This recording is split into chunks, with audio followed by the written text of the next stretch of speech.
Three, two, one. What up, folks? Once again, it is indeed your boy Tim, the handsome liberal. We're gonna have a conversation. Simply put, I got into a spat of sorts. We got into a debate, but for lack of a better term, we'll say we got into a spat of sorts earlier today. And I want to bring my conversation into this broadcast because I want to get your opinion on this. Maybe you can let me know where I'm getting it wrong because I thought I had the high ground on this, but someone, or Betty, not someone, but a few people tried to correct me. And we'll get your opinion on it, and you can let me know what you think. Now, when you see the live stream is titled, "What's the best party for the working man, man or woman, working American, so to speak?" We're talking obviously Democrats and Republicans. There's obviously other parties out there, but realistically, come election time, on a national scale, you're going to either get a Republican president or a Democrat president. So, what I want to ask you folks today, we're going to be talking about. I want to get your opinion. Which party you believe is best for the working man?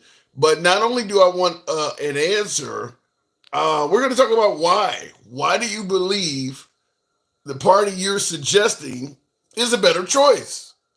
I have answers. You have answers. We all have answers. We certainly talk about it because we just had an election, and one of the primary concerns was indeed the economy. Many folks favored Trump's handling of the economy over Biden.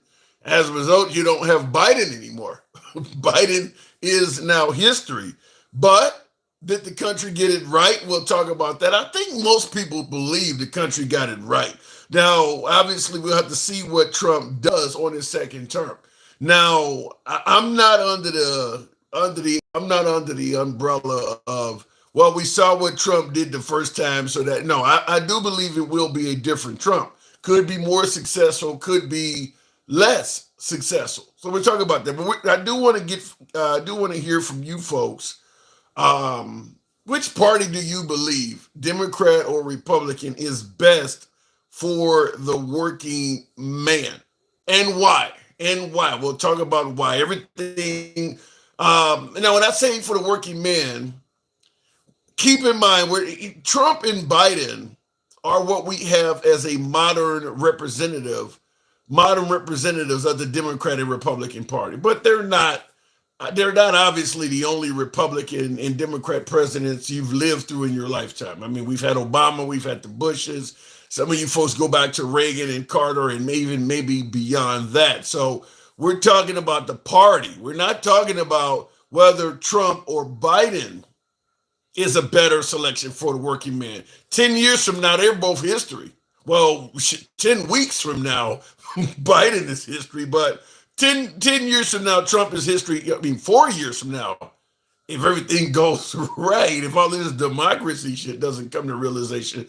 But both of those men will be history. We're talking about in regards to the parties, Republicans versus Democrats. We're asking which party is a better choice for the working man, and why are you coming to that conclusion? Just bringing it to you because I got into a debate and I want to hear your opinions on it. Maybe I got some things wrong. Maybe you guys can steer me in the right direction. Also, we have more than one topic per show, and today is no exception on that. Now, we've heard this Luigi Maglione. I know I'm butchering his last name. Sounds Italian, but Luigi Maglione. I can pronounce Luigi from the Nintendo games. But he is the one that took the life of Brian Thompson, the CEO of United Health. We're going to talk about this from a standpoint of not necessarily talking about the actual event between, Luigi and Brian, him taking his life. We're not really going to get into that again. But what I think we can say without a shadow of a doubt is America is very unhappy with the status, with the state of healthcare in this country. I think that is a clear, undeniable fact. A large portion of America is unhappy with the state of healthcare in this country. Whether folks are uninsured or folks actually have health insurance, but feel somewhat shaky on whether their healthcare provider will be there if they need them. Will actually be there if they need them. So you're insured, but you don't have adequate insurance should you actually need it. So I don't want to quote the little munchkins in the movie Labyrinth, but should you need us? Should you need us? So we're gonna talk about that from a standpoint of we talked about parties. Now we know, like I said, the healthcare system in this country, people are pissed off about it. Biden didn't do a damn thing to satisfy the American angst towards the insurance companies. I'm going to be asking, as I said, secondary topic. The topic is going to be, do you believe Trump? Do you believe Trump will bring us a better standard of healthcare in this country? You don't hear Biden can talk about the CHIPS Act and all of the other things he believes he's accomplished. You don't hear Biden talking about any accomplishments in regards to healthcare at all. But he is no longer our president in about 6 weeks. Trump will be. So I'm asking you, do you believe Trump will do a better job in just simply improving the poor state of healthcare in this country? I mean, like I said, first of all, you gotta damn near have a job to have healthcare, and a hell of a lot of working Americans, even though they're going to work, putting in an honest 40 to 60 hours of work per week, if something significant happens to them health-wise, they're going to be asked out. Either their health insurance provider is not going to cover ailments they may go through, prescriptions they may need, surgeries they may require, or the out-of-pocket costs will be well beyond what they can afford to pay. That's for even everyday average working Americans. That's a real, genuine problem for us all. Do you believe Trump is likely to improve the state of affairs with healthcare? So we're going to talk about those two topics. Last but not least, we don't normally go into a third topic, and we may not go into this that much, but I do want to bring it up. Trump was on Meet the Press this week. He was interviewed by, I can't think, but he was interviewed by the host of Meet the Press, did an interview, over an hour, good interview. But he is still, when questioned, stating that he has no knowledge of Project 2025. He just said that this weekend. I want to ask you folks, first of all, I guess it pains me to ask this, but do you believe him? Do you believe at this point, mid-December 2024, that he has no knowledge of Project 2025? He's still saying they don't know nothing about it, hasn't read it. And why do you think he's said that? Why do you believe he's taking that approach? If you don't believe he's telling the truth, why do you believe he's taking that approach this late in the game to suggest he doesn't know anything about Project 2025? So we're gonna, we're gonna go down. We're gonna go down the list of topics here. You guys know how we run the program. We don't block, ban, or censor anyone. That's the way we've been running the program since day one. We are MAGA friendly. Always have been MAGA friendly. Always will be MAGA friendly. This is a free speech program. Go left to Bernie Sanders, Trump having dinner with Q. Everybody gets to speak. So looking in the comments, Trump don't give a damn about you, all about billionaires, says Robert Bell. Well, there's a whole lot of Americans believe that Trump is the most devoted politician to his country, certainly more so than Biden and Kamala Harris. So that will require some explaining by you there, Robert. Highest bidder is all he cares about. You guys are making it sound like all Trump cares about is money. Wow. Have some love for the guy. Have some love for the guy. Trump doesn't care about any billionaires except himself. He doesn't care about anybody else. Damn. You guys are awful tonight. I'm Democrat friendly too, says Ellis. Yes, and you says Ellis. Ellis is okay. Your name is Ellis, but in parentheses, he has Lib's worst nightmare. So you're Lib's worst nightmare, but you're also typing in, I'm Democrat friendly too. I like it. I like it. Bro, man, go get the popcorn and watch the movie We all living lives, says John Jackson. All right, let me go to the box now. Hopefully, we're not completely living lives. Best party for the working man. That's what I want to know. We'll start it out by going to, they don't call me Larry Hoover. They call me Big Meech. Meech the innovator. Good evening, Meech. Welcome to the program. Best party for the working man and why? Meech. You came in and you muted up. Can you hear me? Hold on, I was cutting the music off in the background. Yeah, you got an echo and everything going on. All right, we'll give you a second. Okay, I'm echoing. Yeah, are you on Bluetooth? Okay, Meech, I might have to drop you because you got so many audio issues going on. I'm gonna move it on because I'm literally listening to myself. Did you see his True Social post where he called Trudeau? Yeah. Yes, I have heard that Trump has suggested making. In fact, he didn't just say Canada. You're talking about the reference of making Canada the 51st state. He suggested something similar to Mexico. He basically said that if we gotta subsidize and take care of you, why don't we essentially take over you by making you a state? Yeah, I did see the post there, Jim, about him talking about making Canada a state. I gotta assume that was very insulting to Canadians that probably want no part of America. Eggs are going up, MAGA, says Jethro Laughs. Well, let's see what happens. Most folks believe that under Trump, the economy is going to get better. So you're saying eggs are going to go up. Let me go back to the box. We'll go to Travelman, one of my subscribers. Good evening, Travelman. Best party for the working man. Travelman, what say you? Well, I would, more than likely, I would have to lean towards the Democrats. Why? Well, for one thing, when the last time the Republicans even mentioned passing increase in the minimum wage? Well, I think Trump was questioned on that also during that Meet the Press meeting. He said he would look into it. Trump, every time you ask Trump for something, he'll look into it and he'll have something for you in 2 weeks. But then I gotta ask the obvious. But I gotta ask the obvious question in fairness. Biden didn't do much about it either, though. Because the minimum wage is already, they have already done that. They've already, if I'm not mistaken, I could be wrong.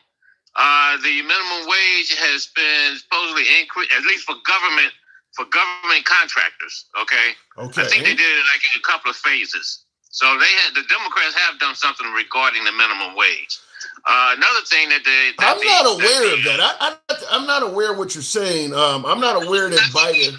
Go ahead. Like I said, I could be wrong, but I think it was done. I think if you're a government contractor, you have to pay a higher minimum wage than what the federal minimum wage is.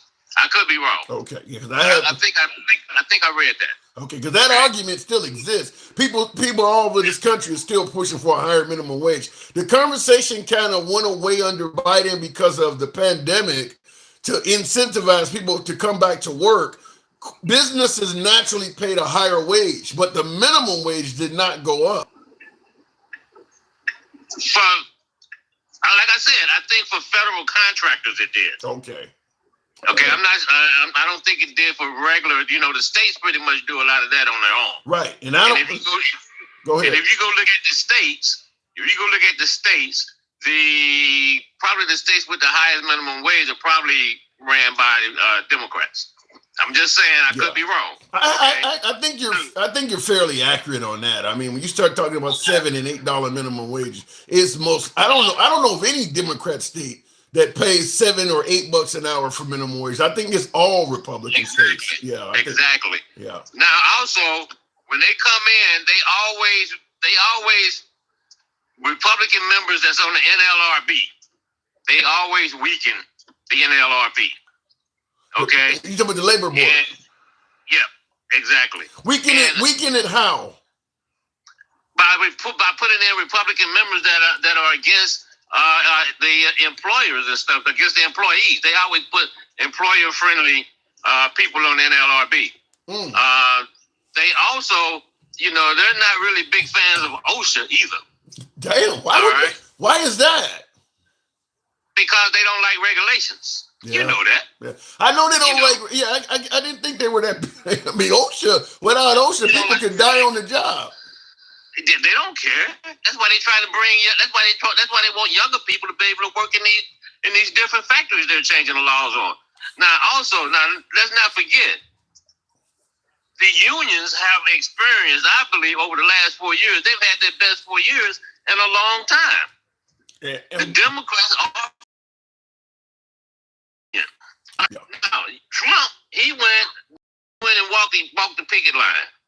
Yeah. With the union. Right. But you know, the crazy thing is, Biden walked the picket line with unions. I believe some unions either snubbed Biden out, and then, or they voted for Trump. Yeah, exactly. Meanwhile, the promises he making about their job, they getting closed down and moved somewhere.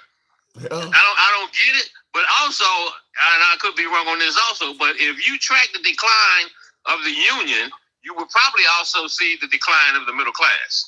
Yeah. Oh, yeah. I'm certain of that. I mean, I've worked in union. I've had union jobs, and then I've done the same job for non-union companies, and it's literally like night and day.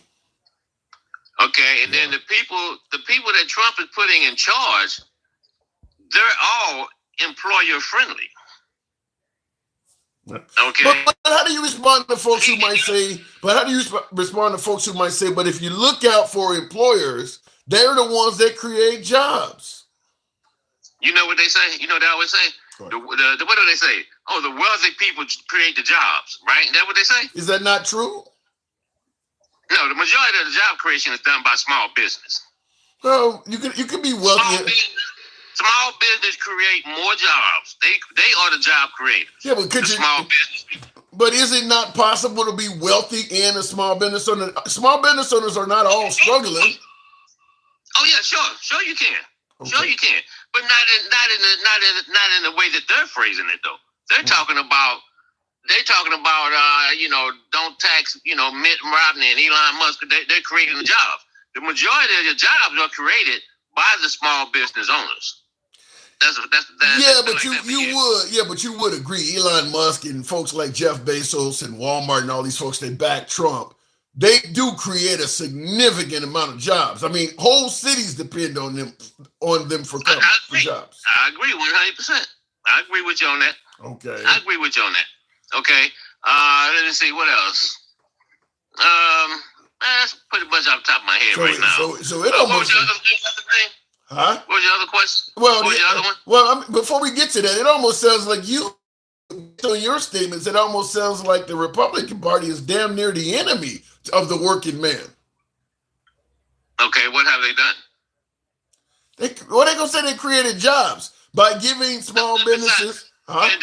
They can say they created jobs, right? Yeah. But if you go back and check the numbers, more jobs are created under Democratic presidents than under Republican presidents. Well, but the unemployment rate under Trump was really, really low. He is one president. I seen the comments. Ed G says the working man or the working illegal man. We're talking about legalized workers. Let me ask you this. Go ahead. Let me ask you this. How long is the presidency? 4 years. If you win again. When Trump left office, was he at positive or negative job creation? When he left office. Well, when Trump left office, don't tell me nothing about COVID. No. Because presidency is 4 years. Yeah. So when he left office, did he have negative or positive job creation?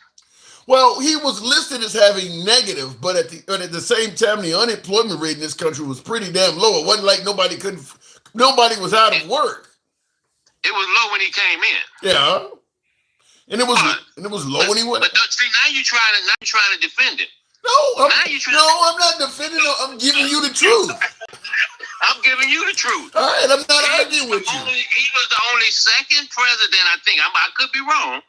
He was only the second president that had left office with negative job creation.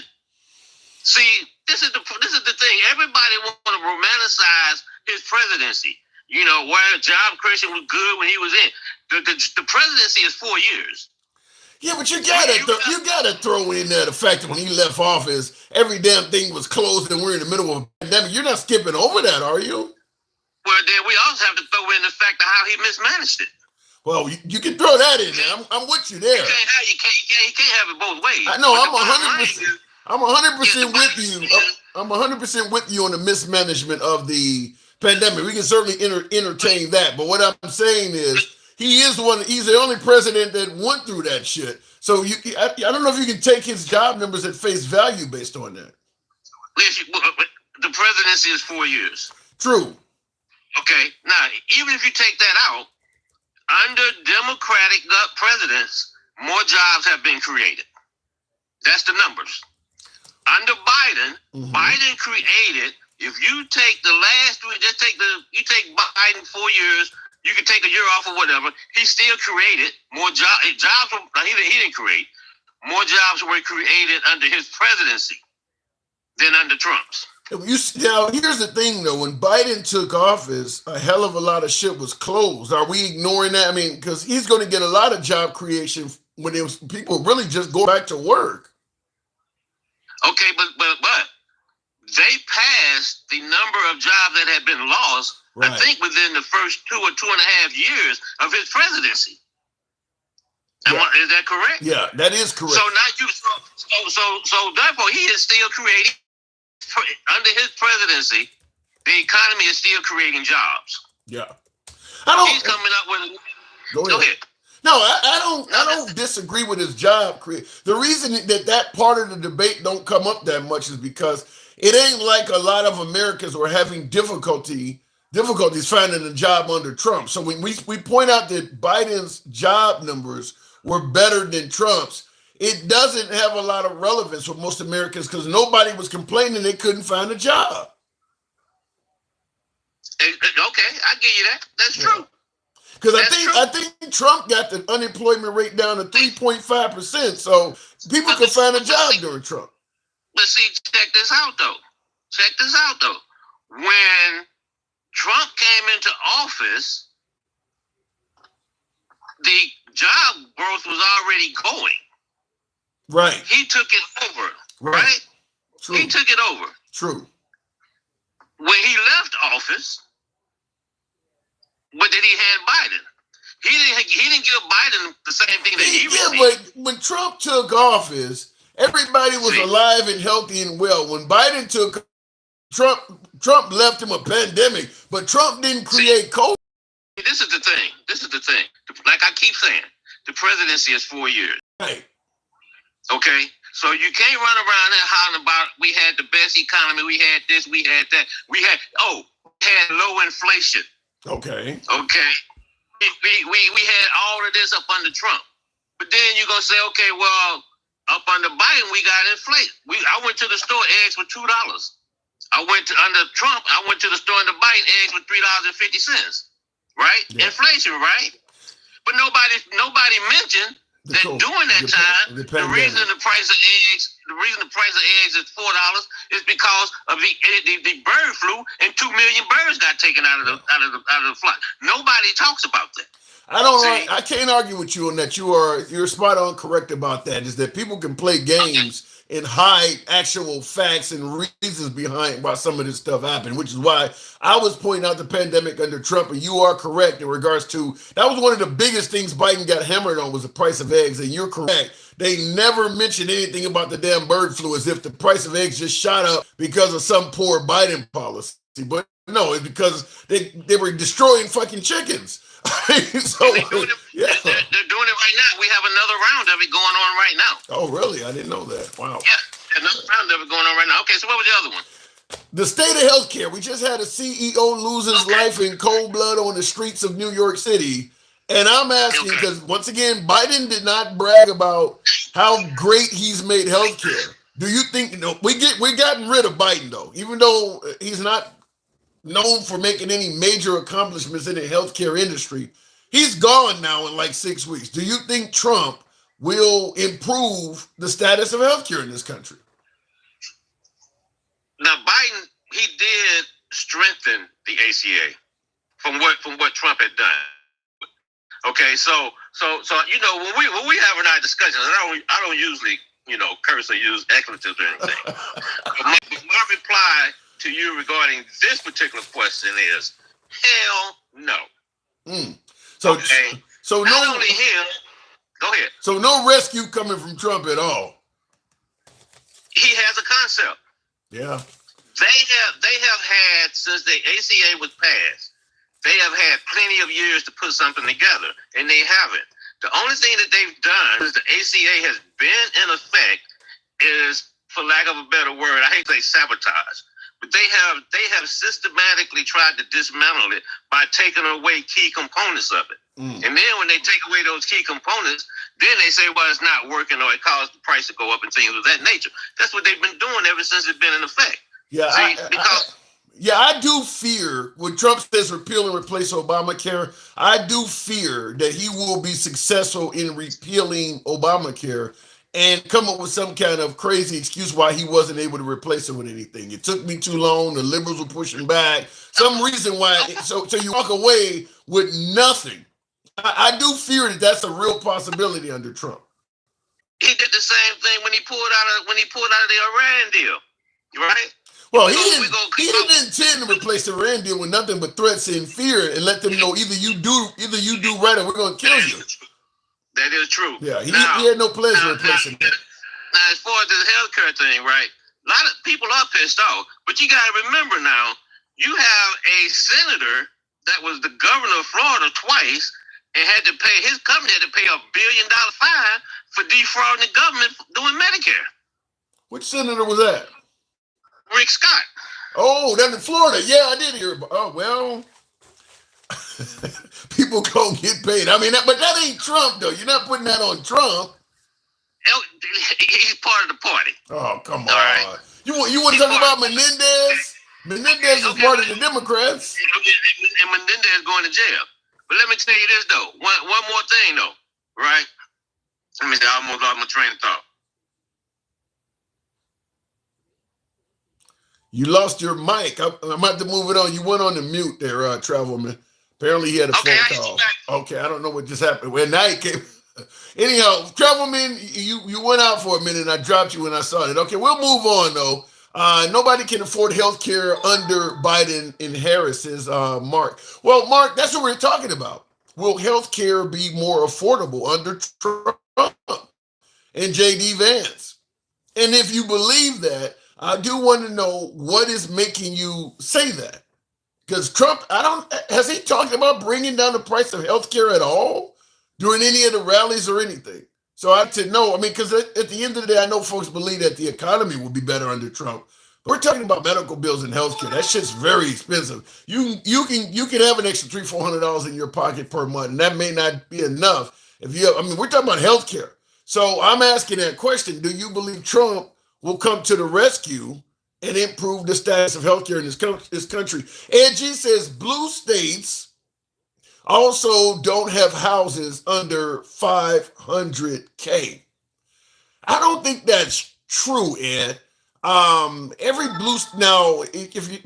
you say blue states don't have houses under $500,000, I think you're thinking about blue cities, not blue states. Illinois, for instance, where Chicago is located, is a blue state. There are plenty of houses in Illinois under $500K. They just are not going to be in Chicago. But downstate Illinois, there's tons of places. Now, maybe not in California. It may be difficult in somewhere like California, but there's a whole lot of blue states.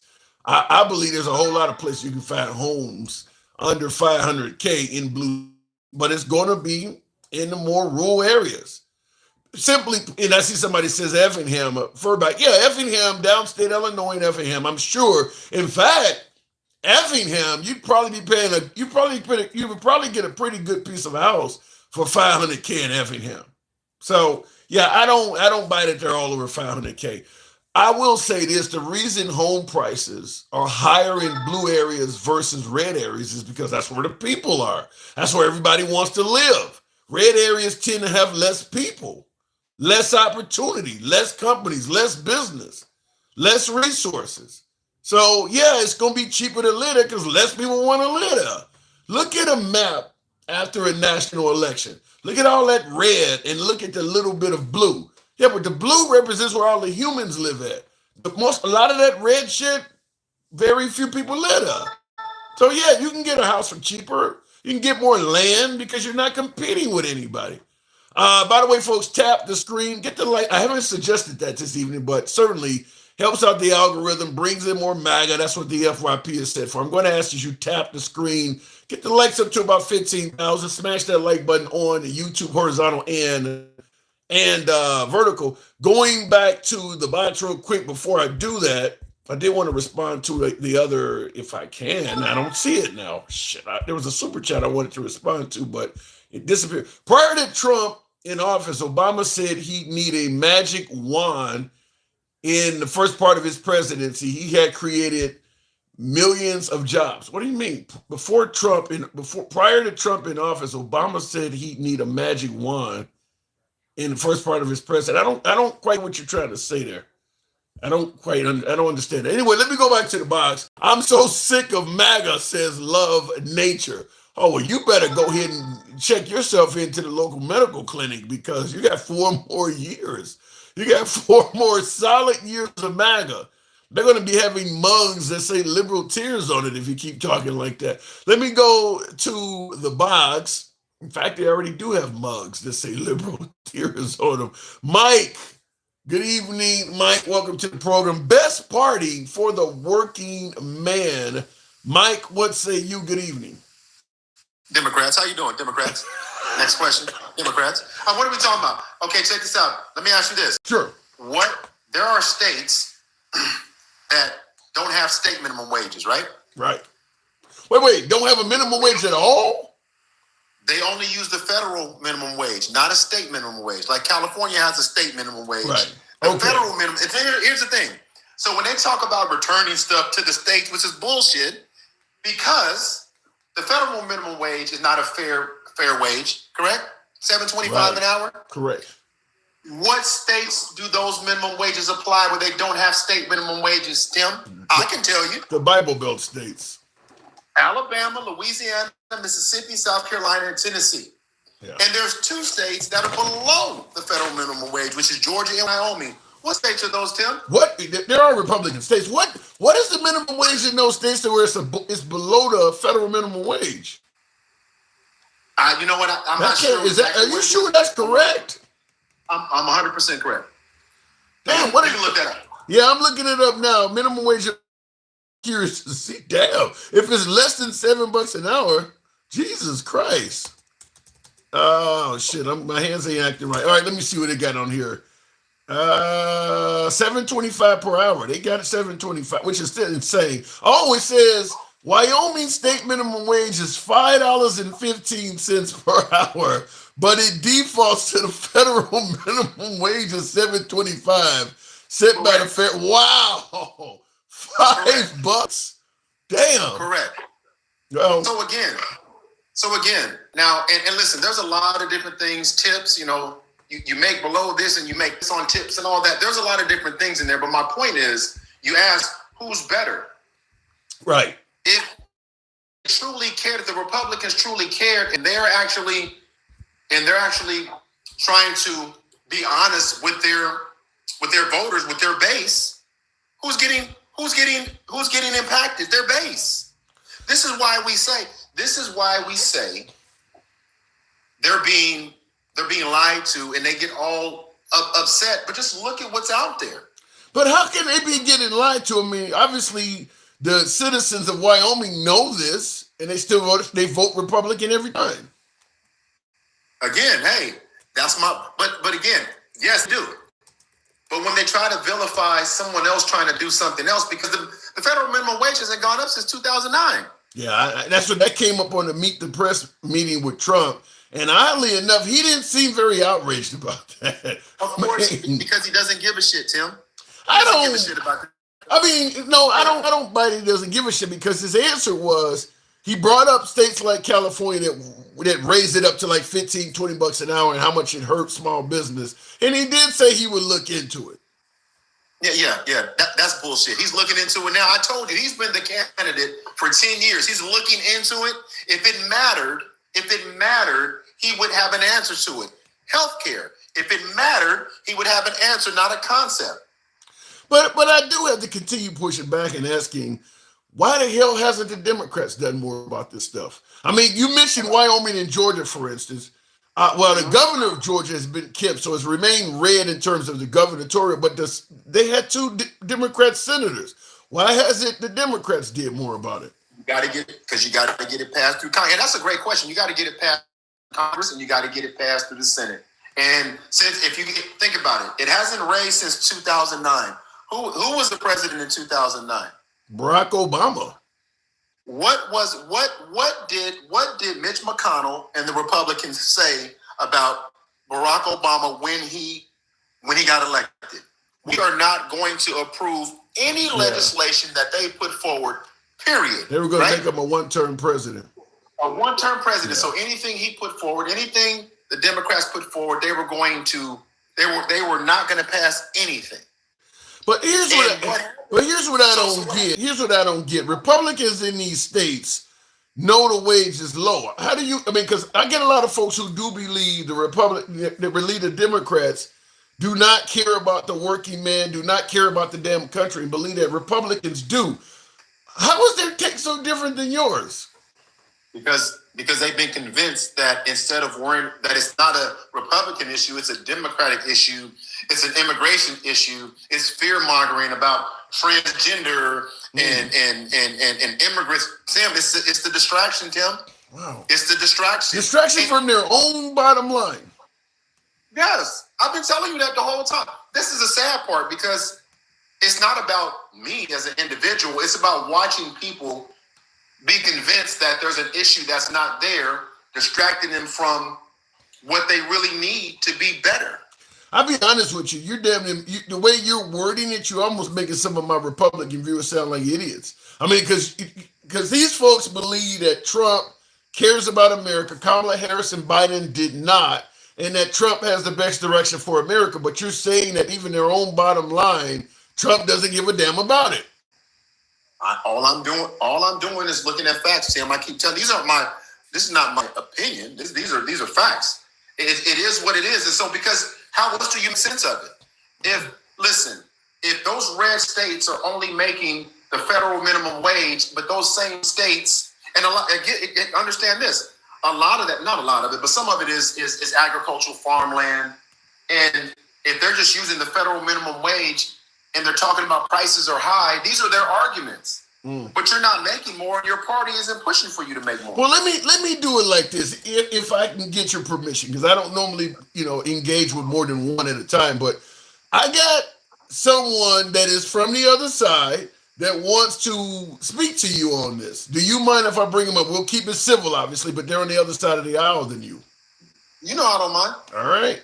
This is indeed MAGA Reacts. Now, apparently, he's a Trump supporter. He clearly has a different opinion than you. MAGA Reacts, good evening. What are you hearing that you disagree with? The whole fight for minimum wage, the stupidest thing ever.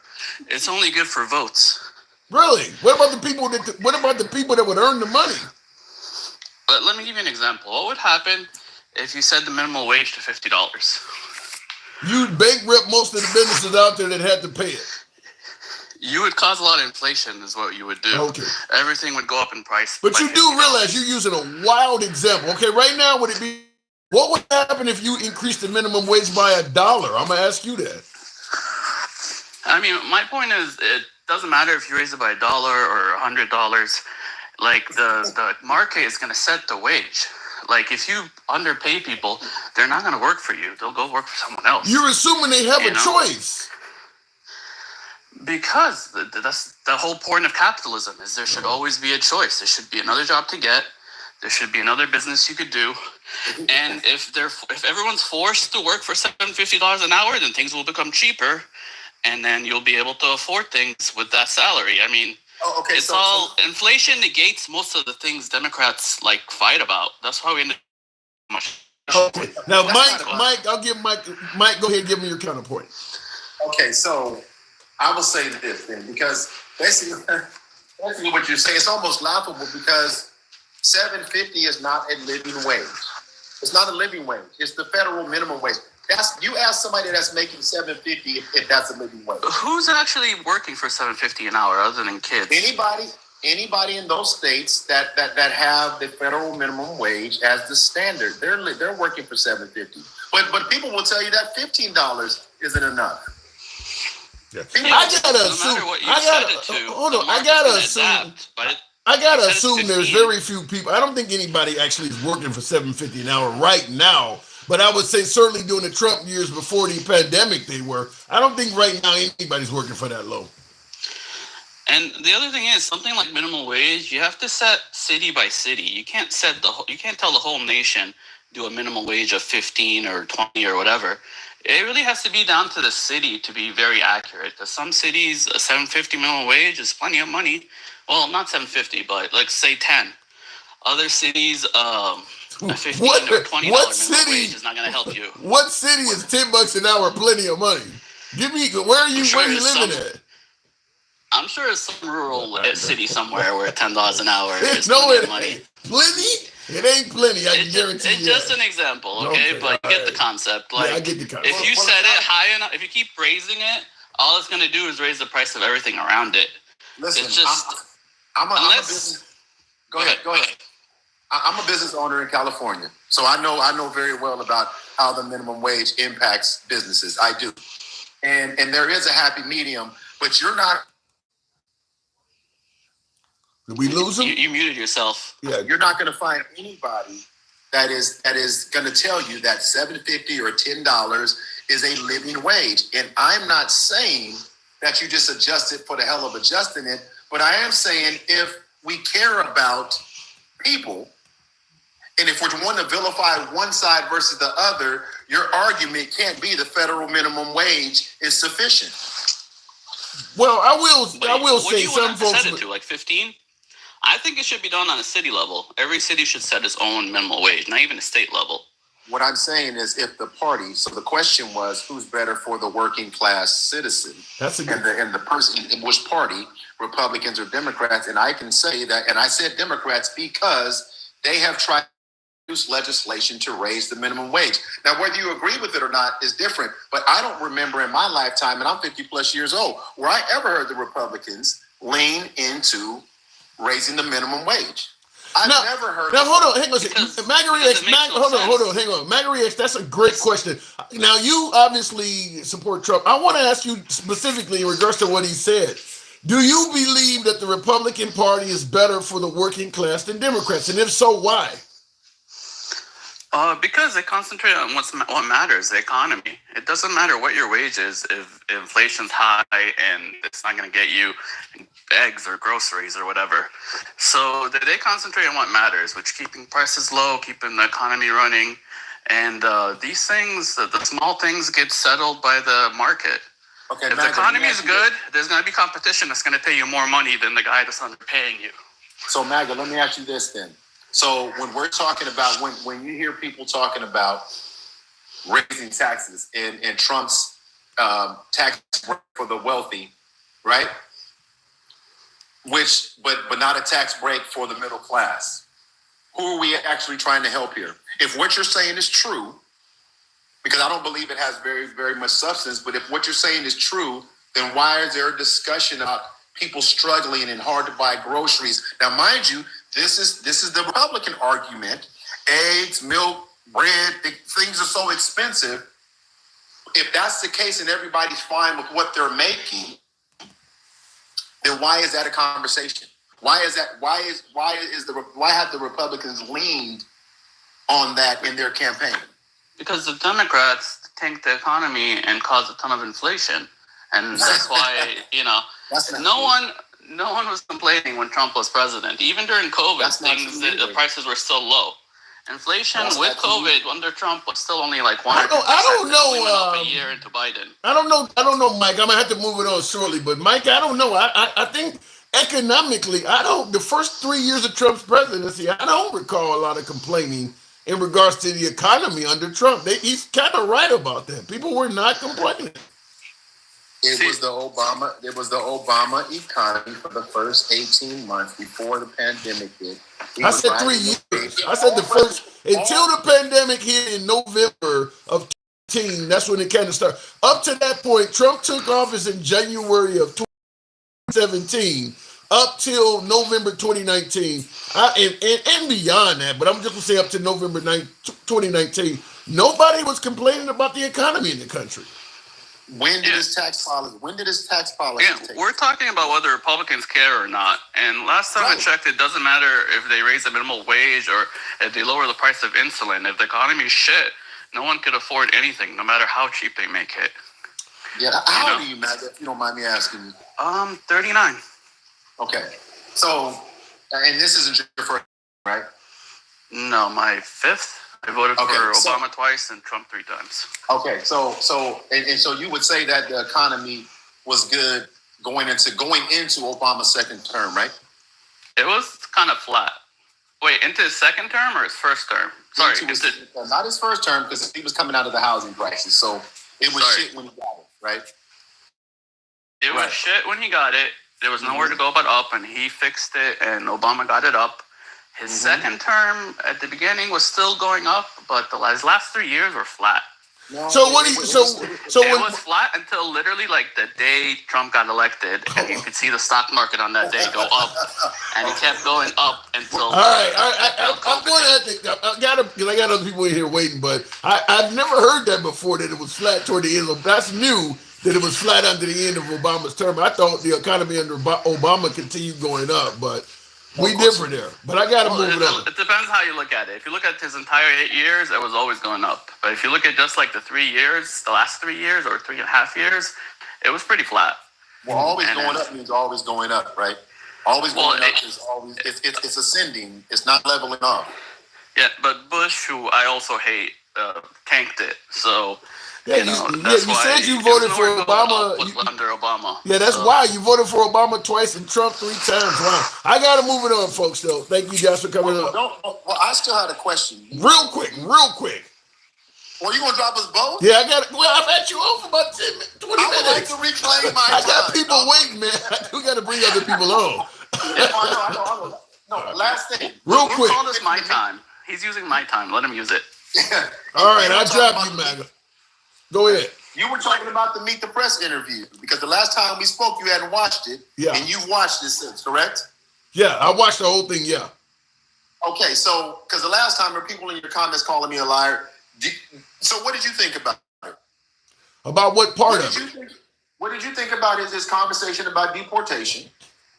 I think he's aiming to do what he said he was going to do. I think he has a serious stance on it. He is talking about deporting citizens as well. Like if you are a citizen of America and your family want to leave, you can go with them. I mean, he's talking about deporting citizens too. Isn't that what he said? They can go with them, right? Yes. Because the last time I was up here, a bunch of people in the comments called me a lie. And I said, okay, we'll just go watch it. No, I'm 100% sure he said that. 100% sure. But here's the thing. When we talk about the people, what about veteran benefits, Tim? They're talking about cutting veteran benefits, right? When you talk about who's best for the they're talking about cutting billions out of the veteran benefits.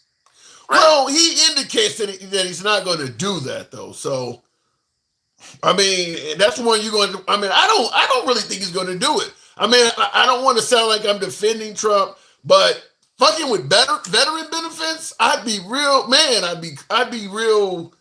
shocked to see him do that. So this will be my last thing, and then I'll land my plane here. But this is what I was telling you about. If he does do what he's going to do, based on how I feel, we're screwed. If he doesn't do what you think he's going to do, then what do his supporters say?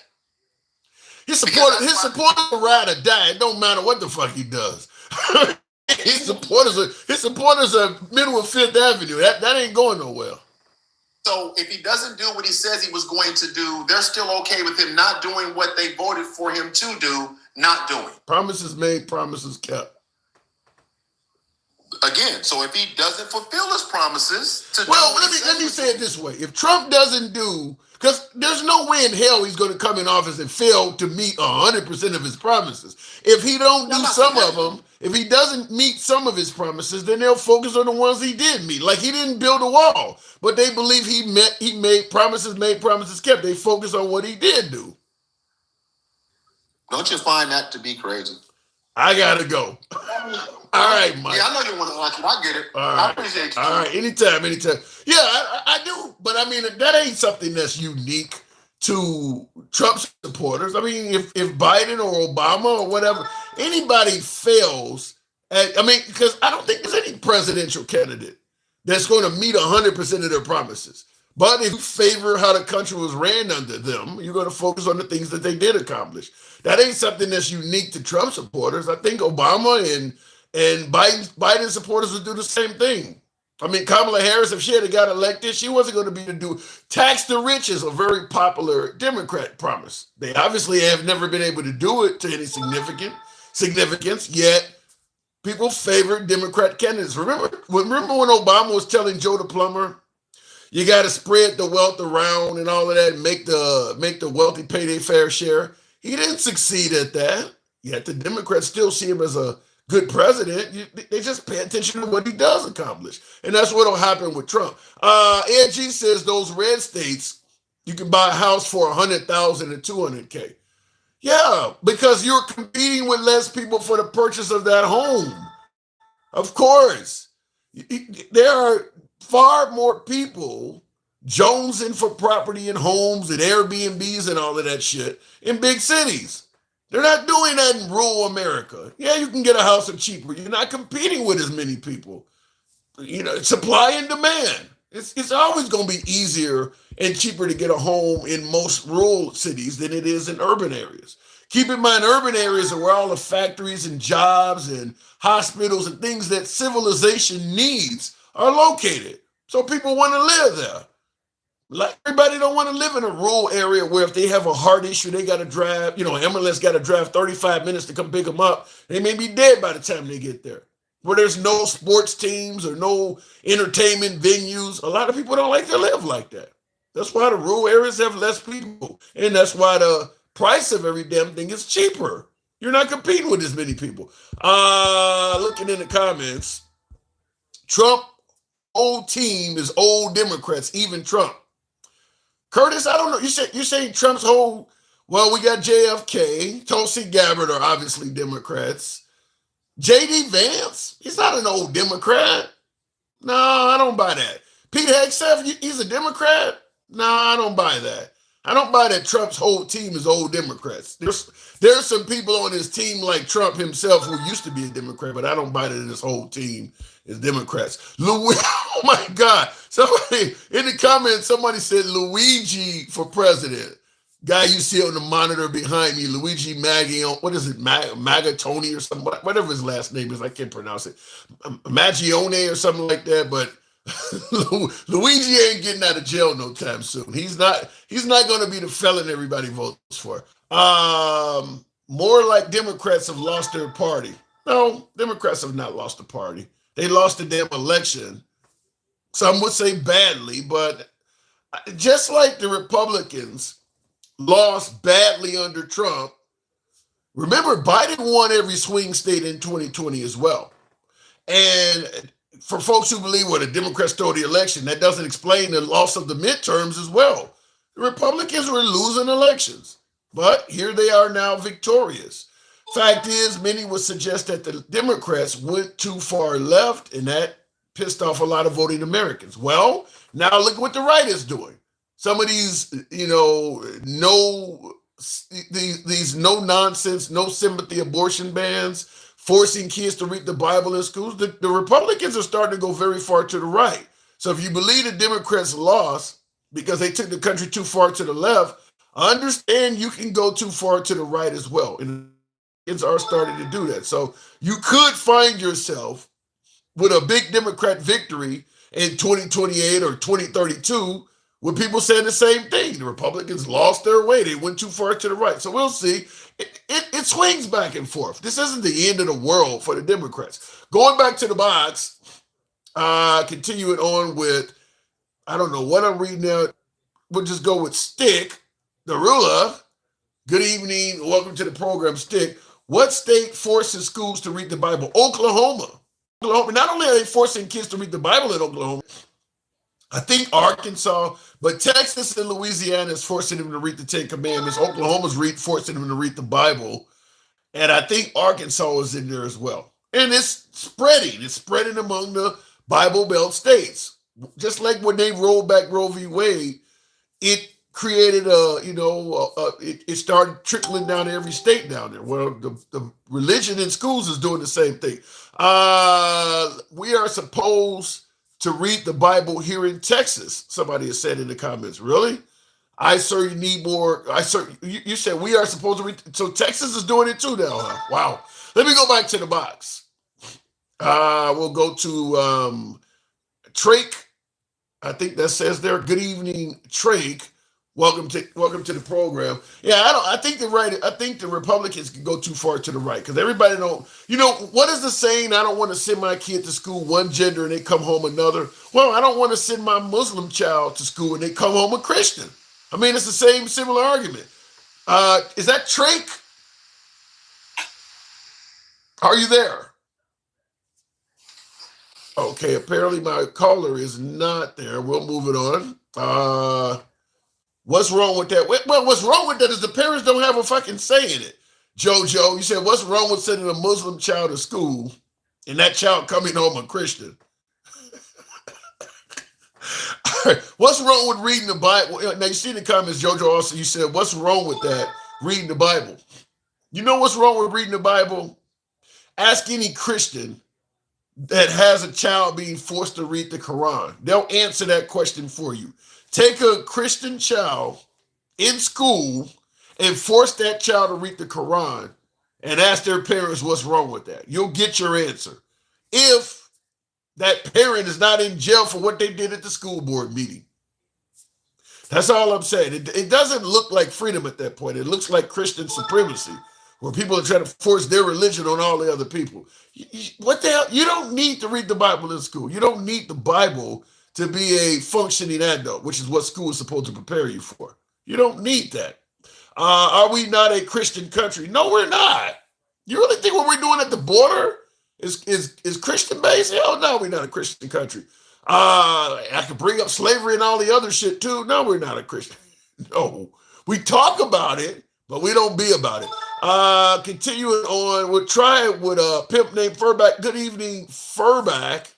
Welcome to the program. Furback, what am I getting wrong? Now, somebody is telling me, this reading the Bible in school shit. Can you see where in the future things will swing the other way if the right goes too far to the right? Yes. Yeah. I definitely can. Do you see any signs of them doing it now, like what I'm pointing out?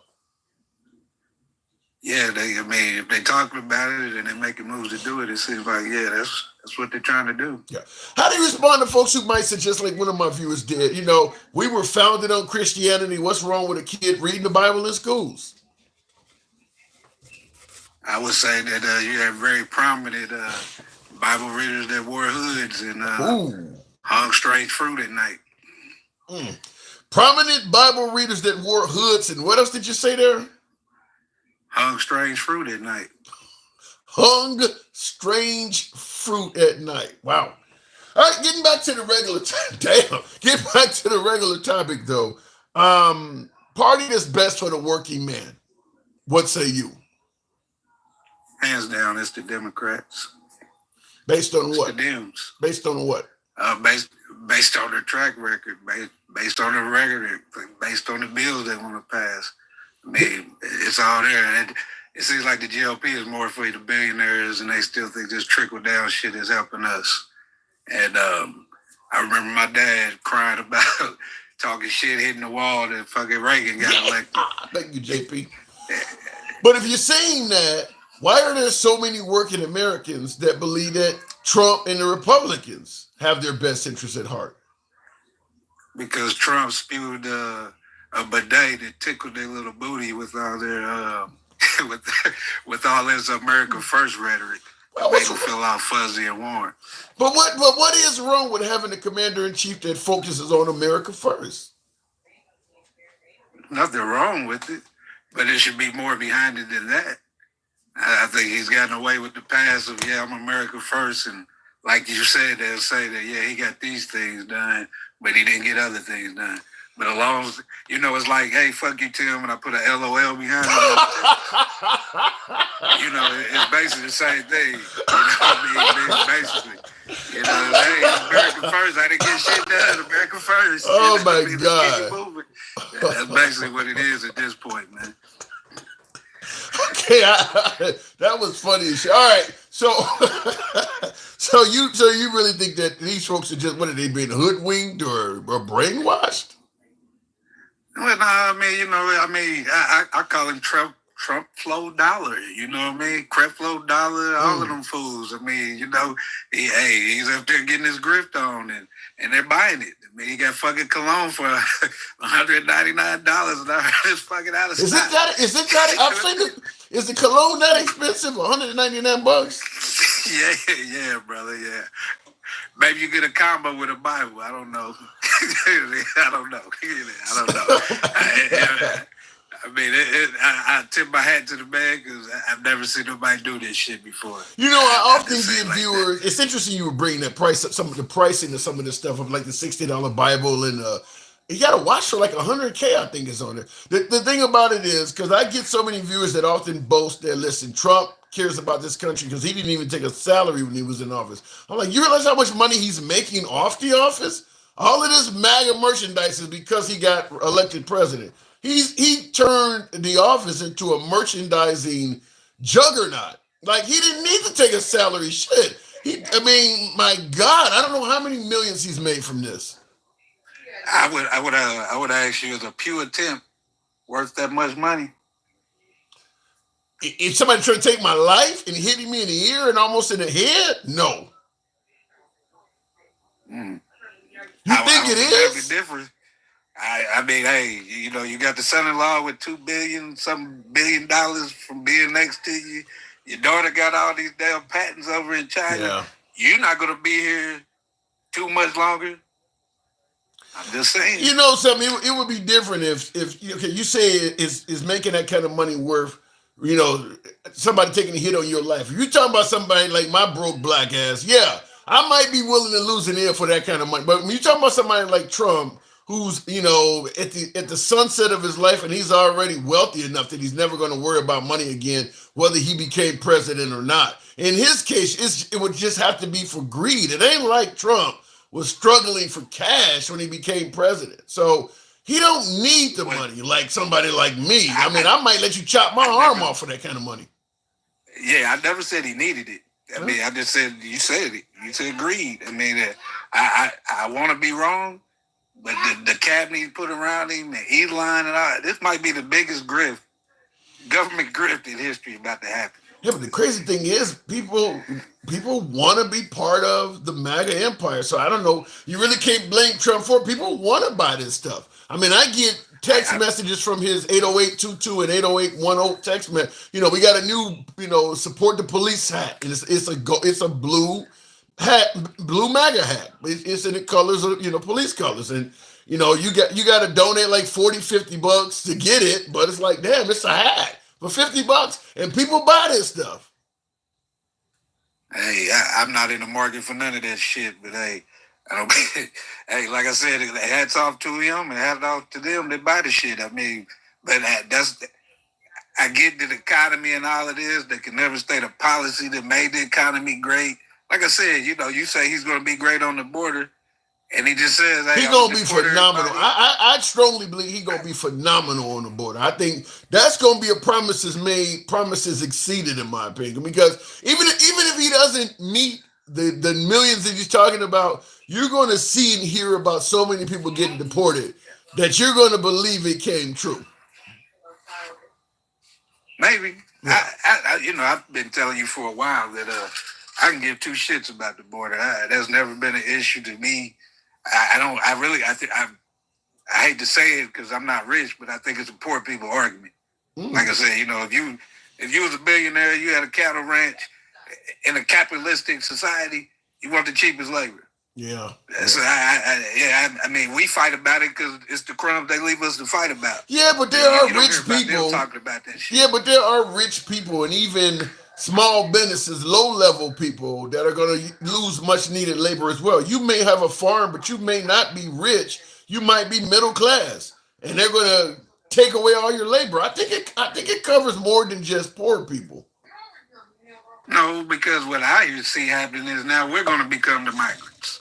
Maybe those the fucking black jobs he was talking about. Oh my And God. that shit didn't get past me. I was like, I'm not doing that job. It's a fucking black job, bro. What are you doing? No, I ain't about to go stand out in the middle of Laredo Sun, the sun in Laredo or down in Galveston, Texas. No, I'm not gonna do it either. I get your point. Nah.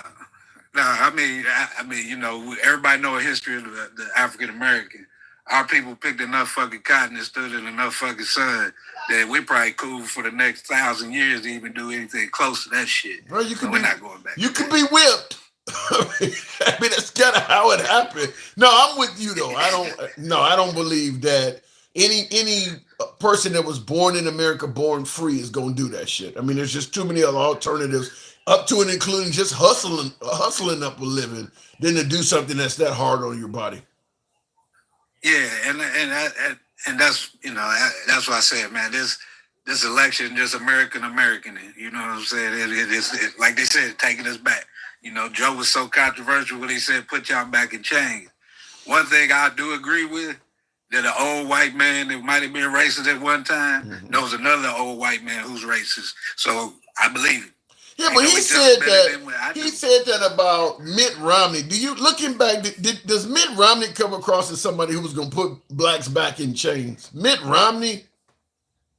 Mitt Romney, he was just going to shake your hands and put the knife in your back. They respect Trump because he comes face first with the knife. They both holding the fucking knife. No, I think there's like a night and day difference between Mitt Romney and the policies of Mitt Romney compared to Trump. I'm not saying Mitt Romney's a friend of the African American community, any of that. I don't know because he didn't win, but he's the one that gave us the start of universal health care over in Massachusetts. He's the one where Obama patterned that from. That don't sound like something a hardcore Republican to be favorable to. He started in Massachusetts, not Georgia, right? Well, Utah is where he ended up at, but he started out in Massachusetts. My bigger point is these are predominantly white team areas. So I get your point, but what I'm saying is, he started. We patterned it off of it. I don't think he went into. But you do realize historically in America, there is a significant difference in regards to the handling and treatment to the black community of a northern white person versus a southern white person. Big difference. I agree. Okay. I agree. I mean, I'm not going to disagree with you there, but Utah, what is it, Karl Malone, maybe? Yeah, but he started in Massachusetts, though. He started and he started as a just like Chris Christie. It's if you're a Republican governor in a predominantly historically blue state, that shows you're not that far to the right. Because if you got real far right policies, they're not gonna elect you in a blue state. The fact that Mitt Romney could win a state like Massachusetts should show you he's not going to be like Greg Abbott of Texas or Ron DeSantis. He's not that far to the right. They would never have elected him. Massachusetts, okay. I mean, you been to Massachusetts? Yeah, plenty times. Did you feel comfortable there? I mean, they got their Irish. The Irish and blacks don't have a... I get it. I get where you're going with it, but I would tell you it is. I think the history of Massachusetts is nowhere near as bad as Mississippi or Alabama. Nobody was getting hung in Massachusetts. I guess that's what jungle. Yes, wait. You didn't see Martin Luther King hanging around Boston. Martin Luther King wasn't in Boston. Wasn't that happening up there anywhere near as bad as down in the South? I agree. I ain't gonna push back too much on that. Yeah. But like I said, Trump and his health care, and what's gonna happen is you're gonna have Trump care or Trump insurance. It's a grift. He'll figure out a way to angle his ass in there somewhere. And these fools will be buying it, and they'll be, ER visits will be $20 a minute while you're there. I mean, he'll just charge it, and they'll pay it. They'll pay it because when he's done, he'll say America first. You know what I mean? Like I said, he'll say America first, and that just makes everything great. And I'm going to say this, and I'm sure you caught on to it, but, everybody voted against high gas prices. Well, yeah. Inflation, everything's expensive. But now they're on there talking about, well, the tariffs is okay because now what we're going to do is just hurt for a little while. So now so they're already laying the groundwork. They're already laying the groundwork for an excuse, is what you're saying. Yeah, they're conceding to the point that shit's going to go up. But you voted against it. So like I said, man, it's just his bidet spitting up their ass saying America's great. That's all it was about. It wasn't about no policy. A bidet spitting up your ass. Well, here's one of the things I will say. Let's say, for instance, what you're saying is true about under Trump, there's going to be misery and prices are going to go up due to the tariffs, which is what every economic analyst is saying as well. By the way, folks, tap the screen. Get your boy on up to about 30,000. A few of you folks are here to make that happen. Tap the screen. Show the program some love. One of the things I will be talking about on the program for back, if what you're saying happens, you said that, things may go up in price. So the Trump side are going to be saying, listen, for us to have success, we got to take a step back and endure a little bit of pain. What I'm going to be telling folks is you do understand he only got 4 years. When you say you got to let prices go up first and then they come down, he only got 4 years max. So he ain't got enough room to necessarily guarantee this stuff because it may be a liberal in there after him. So this ain't like when he got elected in 2016 where he had 8 years to do what he needed to do. He got 4 years. And the hourglass is draining sand. So if things go the way you're saying, yeah, there's no guarantee those prices are going to come down. Yeah, they may never go down during this 4 years. They may just steadily go up. I mean, to your point, I think if he was a two-term president, we might see whatever plans or whatever after. But in 4 years, that's going to be trending up. Yeah. Possibly maybe trending down on his way out. But I told you this the last time we talked. Once again, it's being handed a trending good economy. He heard one from fucking Obama. He's hearing one now from all economic indicators say so, not just my opinion. So how long is it going to take for him to either screw it up or take advantage of some shit he had no say in again? Yeah, the economic indicators say the economy is good, but the average American is saying they don't see that. And you know how voting is. The perception is reality. People are saying when I go, even right now, they're saying when I go buy groceries, shit's too damn expensive. They're still, gas prices are, in my opinion, are not that damn bad. I mean, I don't know why people, they say I could go for some mean tweets and $2 gas. I don't believe Trump is going to lower gas all the way back down to $2. I mean, that's been 4 to 6 years ago. I don't know if you can make it where the price of gas is going all the way. I don't think that's going to happen. But to me, the price of gas right now is not that bad. And it's not, and it's never going to be too bad because people are not going to sacrifice and do what it takes to drop the fucking dollar amount. Well, like but what about Elon? What about Elon? He may flood the market with electric cars now. Now that Trump has Elon on his side, he's not banging electric cars as bad. So if all of a sudden we get more electric cars out there, would that not maybe bring down the price of gas with less people? I mean, if more people start driving electric cars, wouldn't that make the price of fuel drop? Yeah, but the thing is that Elon doesn't make the best electric cars. They're shit. They're trash. And everywhere in China, where he wants to put the fucking tariffs on, they make the better cars. Why do you say the Elon? You said the Tesla's not a quality vehicle? It's not. They have a hell of fucking maintenance issues. They got countless videos of people needing parts and they fucking mail it to them with a fucking YouTube video on how to install it. Is that for real? They say you a partner with a video. Wow. Well, I think with Trump in there, though, if you can put some government subsidies behind these vehicles, you can make major improvements. Just like Obama put government subsidies behind solar panels, and now they're very affordable and they're every damn where. But before Obama got elected and nobody was promoting solar panels, like, George W. Bush was favoring big oil, Obama gets in there, he promote, they had Solyndra and all of it. They tried to bash him, but he did a really good job. in subsidizing solar panels, improving the technology. Now you can buy solar panels pretty damn cheap, well under $1 per watt, because I got a few of them. And yeah, I mean, so if Trump does that for Elon Musk, it could improve the quality, the parts you're talking, all of that stuff could improve. Why would it though? Because I mean, you're gonna be stuck with a trash ass car, or you can pay this 200% tariff on a better car. If we're already paying higher prices, guess what fucking people gonna do? Opposed to 8-year car, I guess I'm gonna just buy the 4-year car and just wing it. Well, they would happen. certainly have It's kind of you remember Magnavox and all that shit, right? RCA, yeah. Terrible shit that was made here in the USA. I thought Zenith was good shit. Zenith was a good TV. I used to have a Zenith back when my dad my dad had a Zenith. Back all of those companies were union companies. I mean, I don't know if Zenith was terrible, but when you're competing with cheap ass Panasonics and Sony and all that stuff was cheap back in the day, and Quasar and all of that shit, people just like Walmart has shown when it came on the scene. People are willing to sacrifice quality if it's cheap. I mean, because Walmart, when it came on the scene, the stores were messy and chaotic compared to Target and but people were fine. Look, it's cheap. So I don't know if American television, now RCA, yeah, maybe, but I thought Zenith was pretty good.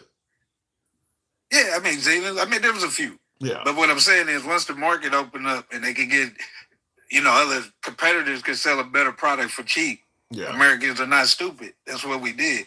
So it sounds like that, Trump is our president, but it sounds like he wants to go back to the day where we locked into where our options are bullshit. Well, let the fucking market fly. Let it go. Well, to some degree, though, I agree with you. We want a quality product, but I do like the idea that even if everything we're buying is bullshit, it's at least made by Americans. I mean, yeah, you can give a real good quality product if you're paying a kid 10 cents an hour to make it and you're beating his ass because he want to take a break. I mean, yeah, those products coming in this country are cheap for a reason. I mean, they're quality for a reason. The people don't get any option. They make them work as long as they want it. I mean, it's a horrible work environment. So it's morality based in a country where a fucking woman could unalive because she doesn't have the health care to fucking get that solved. I get it. All I get it. All right. I get it. All right. My bad. You're beating the shit out of me. All right. I got to move it on, but damn, you didn't have to pull out the big joker, did you? Damn. I thought I had 6 books. All right, man. All right. Appreciate Maybe it. the possible. Yeah, no kidding. All right. I don't know what else he got in his hand there. Let me get him off here. And G says Trump derangement syndrome. He just said Teslas are worse than Chinese EVs. I couldn't counter that. What he is saying, what Ed G said in the comments is in reference to my last caller, who was suggesting that Chinese has better electric vehicles than Tesla. And Ed G is saying there's no way that's true. He said even mentioning it shows he has Trump derangement syndrome or something like that. I don't know. I don't know what the quality of Teslas are versus Chinese EVs, which is why I didn't counter on that. But I do see in the comments several people, Alter Ego, I see, what does that say, Pharaoh or something like that, and Debo, they're all saying, yeah, the Chinese do have better EVs than Tesla. I've only driven one once or twice. I don't know a lot about EVs, so I don't counter why I don't believe I have one. And I will plead ignorance where I believe I'm ignorant on the subject. So when he said that, I don't have a counter for that. But I see in the comments, a lot of you folks do believe that the Chinese have better e-vehicles than... the problem here is that we have been so favorable to big oil because big oil has been greasing and lining the right political pockets that other countries have probably left us in terms of developing products that use alternative energy. I mean, big oil has deliberately kept its country reliant on vehicles and other forms of energy, or other products rather, that rely on big oil because they're making a killing off of it. They're making a killing off. So, you got Trump talking about coal in 2024. Who the fuck would be talking about coal? For him to be promoting that, because that was in Pennsylvania and West Virginia. When he was running for office in 2016, he was talking about coal and coal jobs, coal mining jobs in West Virginia and Pennsylvania. The only way in hell somebody would be talking about that is that industry is putting money in their pocket. That is very outdated, archaic technology. Coal? But hey, look, there are people in these states that have jobs, and because they've kept that energy process going, then yeah, they're greasing the right pockets. But other countries, like I said, they've moved on from some of this stuff. So when you say the Chinese have better e-vehicles, could be. I don't know for a fact of that, but could be because we have been stuck on big oil for so long. Many have suggested that big oil has came in contact with patents that would make, vehicle engines. Somebody said run off of water, engines that could run off garbage. I don't know if any of this is true or not, but I do believe that they've come in contact with inventions and patents of better products, and they squashed the patent because it did not run off big oil. So let's say, for instance, somebody invents a car that can run off of garbage, the methane from garbage or something like that. And they see it as a threat to their industry because their pockets are so deep, they can purchase the patent and do nothing with it. So nobody else can do that. So I do believe that. I do believe big oil has probably done that. But people who have talked about the engines running off of water and all kinds of shit. It's all about money. It's all about money. Will G says the Republican Party are literally filled with Neanderthals. Damn. What would make you say that? The Republican Party is filled with Neanderthals. You'd have to explain that. Let me go back to the box. It has to be scalable, says Travelman. I don't believe squashing technology helps anybody. Just like I say again, when Obama was promoting solar panels, the right was all over him. I remember Solyndra on Fox News, and they were really hammering Obama. And I'm thankful for it myself because when I made my own little pseudo motorhome, when I was traveling the country, living out of a van, and I bought solar panels to run my TV and microwave and all that shit, I think I paid $100 and some odd dollars for. I had 4 panels on the top of my vehicle, 4 solar panels. Each was 100 watts. I had one of those ProMaster, the high top vans. A tall guy like me could still stand up in it. I had 4 panels on there. I'll go to the box after this, but I think I paid about $150 per panel, and each panel was 100 watts. So you're talking $600 for 400 watts of solar. I think now they charge less than $1 per watt, but that's because Obama subsidized that technology and brought it down in price. That's what it takes, but you're fighting with big oil the whole damn time. Let me go back to the box. Remember Standard Oil by J.D. Rockefeller. It broke into Chevron, Exxon, and Shell. Yeah, just the whole thing about Exxon. I have all sorts of reservations on Exxon. Let me go back to the box though. Twisted 7. They don't want to let go of old ways. They're all just cavemen. Wait a minute. You're saying that the Republicans don't want to let go of old ways.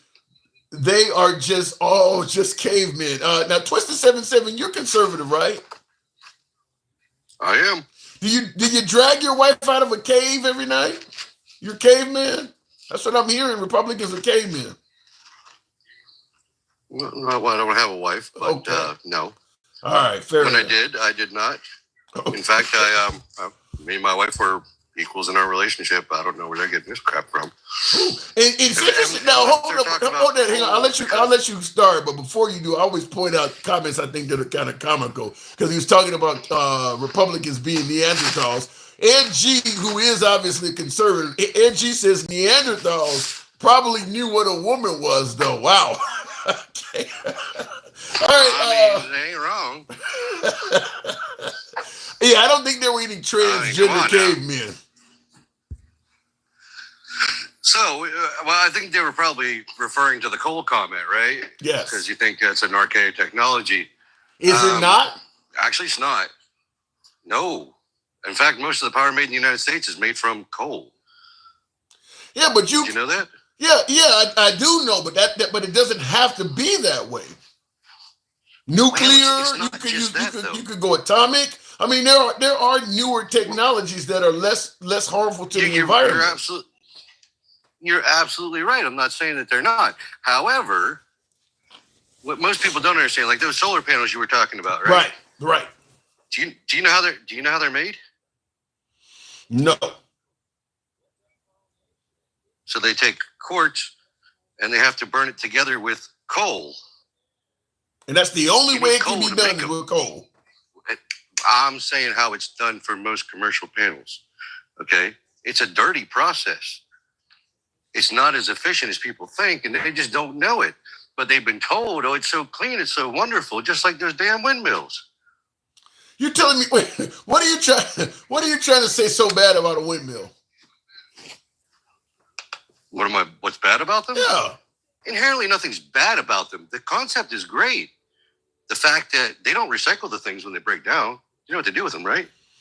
They bury them. Yeah, them with the blades. Right. Then they have to be lubricated. What do they lubricate them with? Oil. To keep them running. They're a detriment to birds. Well, it's not a it's actually bad for the bird population to what happens to them. But the whole point is there is no one thing that's perfect. no, but I do See what I'm believe saying? that when you compare the harm, let's say for instance, wind energy with windmills you're talking about, to fossil fuels like oil and coal, I believe, yeah, there's some damage from a windmill like birds and the blades having to be buried after a while. But I believe that the damage from fossil fuel is significantly worse. I mean, you look at towns like Los Angeles where they got smog and breathing problems. That's not going to happen from windmills. Yeah, but you're not thinking about the fact is to make the concrete, to transport it out to where they are. That's all using oil. So what are you getting back from that in the end of its lifespan? Wait, say that again. You're using oil to make the thing. You're using oil to make the things, to transport the things, to put them together, to lubricate them. Are you getting back what you're putting into it? Is that a net positive on the environment? I certainly believe Nobody talks about that, but nobody ever talks about that. Yeah, I think they do. I actually think they do. There's a reason why most of the civilized world is moving. They are talking about it. We're just coming up with reasons why it can't work. Well, that's it. Most of the civilized world. Do you know who uses the most coal in the world? I'm sure you're going to tell me. China. When I talk about the civilized world, I don't think we got air quality problems. China has the right. No, China has the worst air quality problems in the world. Right, but when I'm talking about the civilized world, I don't really put China in that garbage. China don't give a damn about human rights. They don't give a damn about the quality of air or any of that. You don't consider China part of the civilized world? Yes and no. That's hold on. Here, let me tell you why I say that. You got fancy technology and fancy, places to live, and you got all of this. But if you're willing to beat kids and make them work and shit like that, you don't care about poisoning your own people. I don't see that as being civilized. But we're happy to buy products from them, right? I didn't say that. That's a different argument. That's a different argument. I mean, like your last guest, your last guest said, "Oh, you just want that. They want that cheap TV. They gotta have that cheap TV. They don't care where it comes from. Okay, well, they care about the environment, but as long as they don't have to see it." And that is a problem. Right. That is a problem that most people talk about how much they favor environmental control, but as long as you dump it over there somewhere, they're okay with it. I don't. But you notice when he talked about the cheap TVs, I stated I'd almost rather have some bullshit if I knew it's being made by Americans and things like that. I'm not solely focused on something cheap because that comes at a cost. I would too. Yeah. But here, and that's when you get into your tariffs that they're complaining about, right? Because they act like we don't have tariffs now, like they don't exist. Well, we do have tariffs. Here's the problem. In fact, Biden increased the tariffs. But here's the problem with the tariffs under Trump. Okay, you're saying that Biden increased the tariffs. Well, one of the biggest issues with Biden, in addition to the border, was that his economy allegedly sucked. So if Trump comes along and he increases the tariffs even further, and the economy, the cost of goods and services go way up, Trump ran on fixing the economy. So it's going to be different under Right. Trump, okay? Because under Biden, that's the reason. That's one of the that- reasons he lost. Economy sucked. Well, if Trump is that- running on fixing the economy, won't the tariffs go exactly against what he's promising? No, I don't think it will. You don't think Look. the tariffs are going to increase? Have you? Hold up. Have you noticed your light bill has gone up? Your electricity, your gas. Yeah. You notice that bill's gone up Yes. a lot because we're not doing the energy like we were before. Biden put a stop to that. He put a stop to a lot of the drilling. He made it more complicated. Yes, Trump keep talking about drill, baby, I'm hearing drill. the opposite. He I'm hearing wants the to- opposite of that. I'm hearing that the United States is drilling. They're actually drilling more than they were under Trump. That's what I've heard. I've heard different than what Trump is talking about on that. I have heard that too until I actually looked up numbers, and that's not the case. Depends on where you get your numbers Okay, from. but all right. But here's the point. If he's talking drill, baby, drill, make the cost of energy go down, so your bills are less, so you'll have more money to afford things, right? So doesn't that offset that cost? And then on top of that, think about what you said. You'd rather have something made by Americans. Okay. But you see, people don't do that. When they have the option to buy crap that's cheap, they'll do it. I think some of the stuff you're saying. But if it's the Wait, same hold on. price, they'll go for the quality over the quantity. You mentioned if he drill, baby, drill, and he brings down the price of utilities, that'll cover the cost of tariffs. I don't buy that. I don't believe that. I don't believe getting a $30, $40 discount on your electric bill will cover. I don't believe that. I think the tariffs will cause everything to go up. And and by the way, your electric bill probably will go up some way, fashion, or form as well, because maybe the electric company are getting some of their parts from China and things like that. I don't believe he's going to bring down. If he imposes those tariffs, I don't even believe your electric bill will go down. You can believe what you want to believe, okay? Because we get our coal from us that we burn for electricity for the most of the country. Okay, most of the country, that's how they get their energy. You can look that up. You can see a lot of these green buildings that use minimal power and have charging stations. But where does electricity come from? A coal power plant. And as far as those Chinese Yeah, but there's still gonna be- EVs that they've been talking about and how great they are, there's fields of them sitting there gathering dust right now. Okay. So They won't use them so there. you personally, based on what you're saying, you personally believe that if Trump imposes these tariffs, it's not really going to hurt the American in terms of the economy at all. I don't think so. Every I economist think in the people book will is be- saying otherwise. Listen, well, who are they paid by? You know that as well as I do. Charles Payne of Fox News, Neil Cavuto, you think they're paid by some liberal outfit? Look, you remember the first time he ran, right? What did they say? He's going to destroy the economy. He's going to destroy the country. Blah blah blah blah blah. Did that happen? No, No, it didn't. but that's what they So said. what are they doing now? And that's exactly what they're saying now. He's going to destroy the country. It's going to be terrible. Hey, we're all done for. It's all fear mongering. Well, but that's running for office. Remember, Obama was going to raise taxes of 70% and take everybody's guns away. That's what the right was saying. They're going to fear You're monger. absolutely right. I'm not disagreeing with you on that, but I'm just saying what they're saying right now is just more fear mongering. Oh, you just wait. Everything's going to be bad. Everything's going to be terrible. I don't know. All the I time. think Everybody does this. No matter who gets elected, if it had been Kamala, the right would be saying the same BS in a different fashion. They'd be saying something. It's going to destroy democracy, destroy this. I would agree with you, with the exception of there's too many economists that have nothing to do with politics or the liberals that are saying those tariffs are going to cause prices to skyrocket. I mean, these are you're saying, who pays who.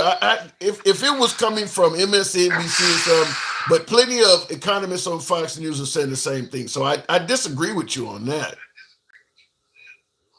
Well, and you believe mainstream media. I don't. I don't even see too many people on the internet that's saying that that's a good thing.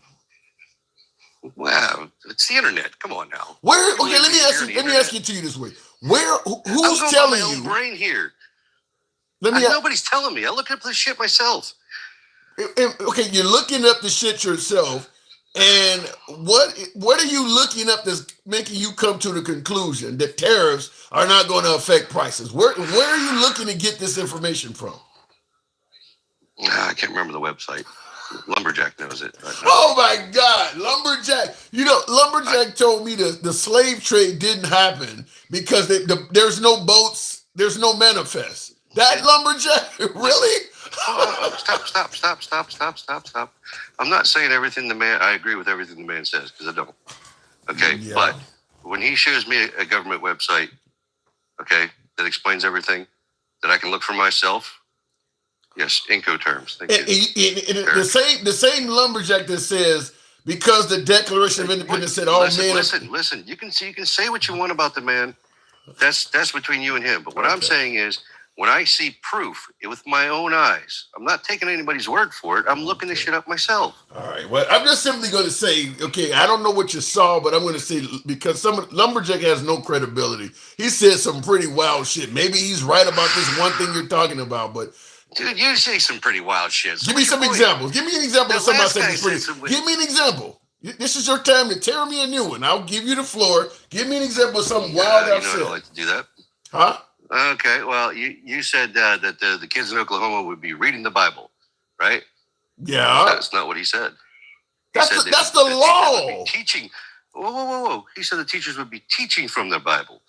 He didn't say the kids would be reading the Bible. Are you kidding me? He said they had to have one Bible in every room. So they're going to teach from the Bible, and there's not going to be any requirement that they read it at all. You believe that? Well, I should hope not. Give me something better than that.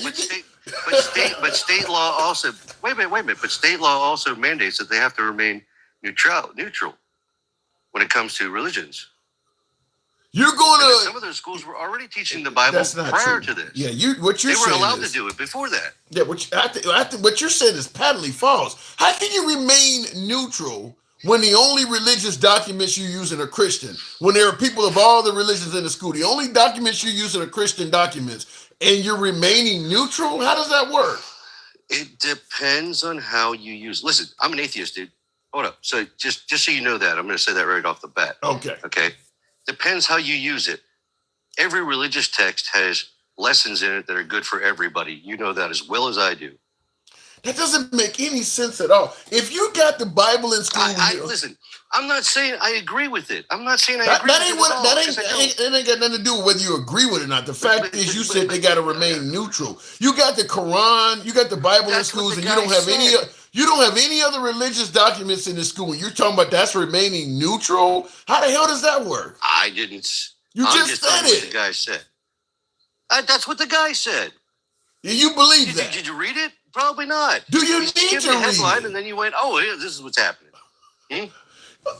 You asked me, do I read it? My response is, if you see clearly that the school is requiring Christian information and Christian documents, and they're not requiring any other documents from any other religion, do you really need to read something to know that they're not being neutral? Like I just said, every religious text has lessons that are good for everybody. Now you're somewhere else. Listen. I'd have to see how they were teaching it to make a determination.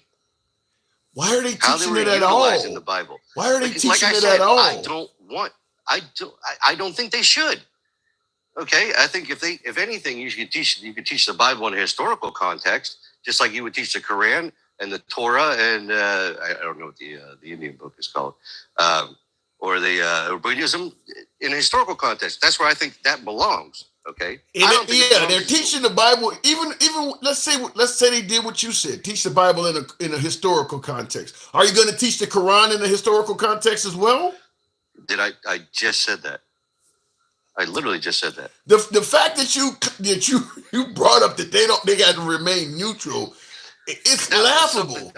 Listen, I literally looked at it like an hour ago. Okay, I gotta. You were talking about it, so I wanted to look at it myself. I'm gonna request that you look at it again. I'm gonna request that you because apparently you didn't see something when you looked at it. I would say you do the same. All right, send me what you got. I gotta move it on, because I don't know what to say about that. But Twisted, always a pleasure, man. Thanks. Always. And he brought up lumberjack though. That was I don't know what to say about lumberjack. Let me go back to the boxes. Lumberjack, like I said, I've debated. Lumberjack is an African American that is MAGA. You see him on the lives. He wears the MAGA hat, and that's fine. I go and talk to him all the time. I like to, have a back and forth with MAGA. But he said some pretty wild stuff. He started telling me the Atlantic slave trade is questionable because what happened to the slave ships? Like, well, if the slave trade happened, there would be slaves. I'm like, are you serious? And then he starts talking about if there were so many slaves being brought, where are the manifests showing that the slaves were like? I mean, so that's the lumberjack he brought up. I'm like, that dude has no credibility. He also brought up that the Declaration of Independence says all men are created equal. And he was using that as a reason for why Kamala Harris cannot constitutionally run for president because a woman can't do it. It says man. It doesn't say anything about a woman. He was using that. Ed G says China would say transition kids isn't civilized. Middle East would say bringing your military. I do agree with you with because America's considered a civilized nation. He's saying that China would say that kids that are transitioning is not civilized. He says the Middle East would say bringing your military to force your ideology and take their oil isn't civilized. That's a good point. We view ourselves as civilized. Other countries don't. I'm watching The View. Now, I know my MAGA audience have no tolerance for a show like The View at all. Fair enough, but to me, The View is nothing more than the Five on Fox News, just in reverse. But someone got on there today and was talking about, how I think the person said only in America could a single mom of 4 kids go to college, become a school teacher, and end up on the U.S. Senate. Only in America. And I'm looking like, are you crazy? We do tend to think that we have this higher, like there's plenty of other countries that can happen in. I mean, America's not the only country where a single mom can start out raising kids on their own, struggling and become a success. That's not something unique to, but they said it on there and people were applauding that. So I do agree with you, Ed, that sometimes, when we say we're civilized, some people may have a higher, you make a good point. I'll just say that. Your point is well taken. Will G says Neanderthals also nearly extinct. Guess who has the Neanderthal gene and guess who has none? Spoiler alert, no one of melanized skin has it as they are pure human. Damn. Wait a minute. He's saying that people of color do not have the Neanderthal gene, and essentially only white people have that. Caucasoids. Is that what they were called? Caucasoids? And he said because people of melanated skin are pure human. Wow, Will. Wow. I ain't never heard that one before. Wow. And I see in the comments, Dencal says all factual information. I've never heard that before. Maybe that's one of those things they don't teach us in school. What are you trying to say? White people are not totally human? Yikes. Will also says no country has jurisdiction over another country. You can't make another country pay taxes to another country. True, but you can ruin them on the trade market, which is you're talking about the sanction argument. We can't force a country to pay. And by the way, they're not going to pay them anyway. They're going to pass the cost. Any sanctions Trump imposes on any goods, they're just going to raise the price of that shit, and it's going to be passed on to the American consumer. So you really ain't forcing no country to pay anything. They're just going to raise the price and pass it on to the person at the tail end of the purchase, which is going to be you and me. So that's how Trump is the biggest. Wait a minute. That's how Trump is the biggest concern to make people believe countries pay taxes to other countries. The economy is about to go in the toilet. Now, he's still referring to the tariffs. Before I go back to the box, I've said this before. I don't believe the tariffs are going to happen. I do believe that if Trump does that, it would, unlike what my last caller, Twisted believes that it's not going to be a problem. I don't agree with that. Simply put, all of the economists, both sides of the hour, saying it will. But I don't believe it's going to happen. I do believe that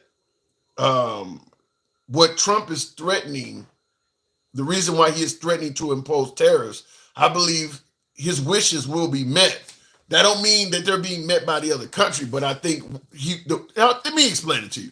He's promising 25% tariff, Mexico and Canada, if they do not secure their borders. Too much fentanyl and unknown persons are coming in the country. These are the things that he is saying. Many on the right are agreeing with him.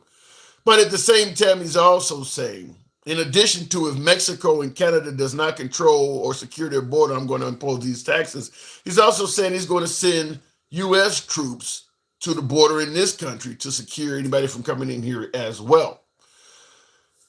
In my opinion, what he's going to do is indeed send troops, border patrol. It could, law enforcement, different varieties of law enforcement.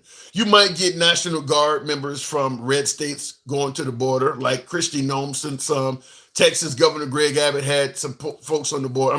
National Guard. I think any red state will be okay with a few of their National Guardsmen being deployed to the border. So he'll put enough of our people on the border that even if Mexico and Canada does not do a damn thing at all, you're going to have a great drop in people coming in this country. And then he can just use that as an excuse for not passing the tariffs and say, look, I told Mexico and Canada what was going to happen if they didn't adhere to what I stated, and they've done it. Illegal immigration is dropped by whatever percent. It may have nothing to do with Mexico or Canada at all. It may be because our people are stopping them.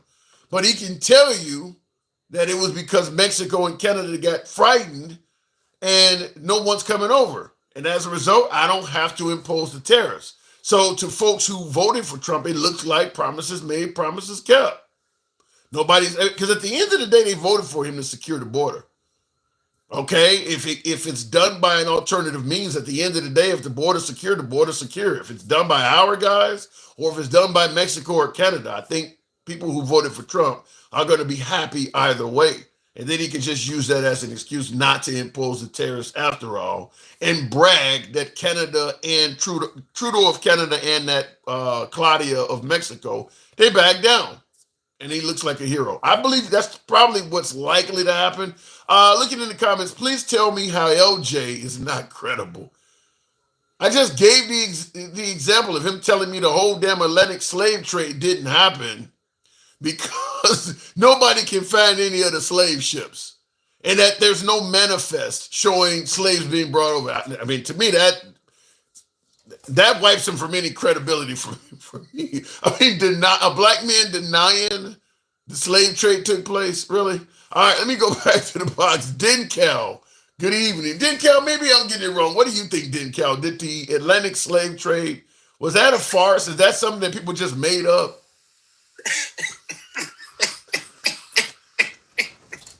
Is that a real question, man? Are you really debating somebody who was asking you? You just told him what the man said. Yeah. Now we got proof. Our own census tells us these people that are in this country now, my grandfather's name is on the ledger saying that his people came from Africa. Yeah. We can do DNA tests. Right. I was just about to say, not to mention DNA results as well. But yeah. I'm not about to argue with he lost all credibility when he said that garbage. Yeah. If he believes that, then, what else could he, where's he getting his information from? We can't have credible dialogue or intellectual conversation when he's saying garbage like that. One thing I will say, and LJ is involved in this, but I will say this is something, in my opinion, that seems to be very typical of Black MAGA. And like I said, I enjoy talking to Black MAGA, but it's for some reason, once you become a Republican as a Black man, you start separating yourself from issues that Black people tend to believe in and are concerned with. You start thinking that all that shit's made up, whether it's racism, whether it's police issues or Black Lives Matter. For some reason, once you become a Black Republican, you start not agreeing with things that most Black people agree with. You know what happened? I can't understand why Byron Donalds would get there in front of a whole bunch of white people and say, Black families had it better, during slavery. Like what? My guess is LJ my guess is Lumberjack may agree with that also. My guess is he might agree with that. They had 3 meals a day and they was all together. Jesus They had room and board. Didn't Ron DeSantis or somebody else say something like that, or in Florida they were promoting that the slaves benefited during that era? There were benefits to being a slave. Exactly. Yes, that they were better off then. You know, Yeah, I got a video on my disgusting page. shit. I got a video on my page of a pastor that's saying that in church. He's saying that, you know, he starts it out by prefacing and saying, "I'm not saying that what happened was right." He said, "But if that didn't happen, you could still be in Africa doing your voodoo or whatever." And he said, "But because you're here, you've learned, you know, the teachings of the Lord, and you're civilized." I mean, he pretty much was saying that, you know, and I've had people tell me that when I debate folks on the right, like, yeah, slavery was bad, but aren't you happy that you're in a first world country where you have, you know, freedom and the ability to prosper? People do make it sound like you're better off because your ancestors were enslaved. Right, because we've been fed that for so long. We've been fed that, hey, if you got an Armani suit, it's better than if you wear a dashiki, or if you walk on concrete, it's better than you walking on dirt. And somehow, if you eating these chemical infested foods that we get right now, is better than living off the land. It's better than a family structure.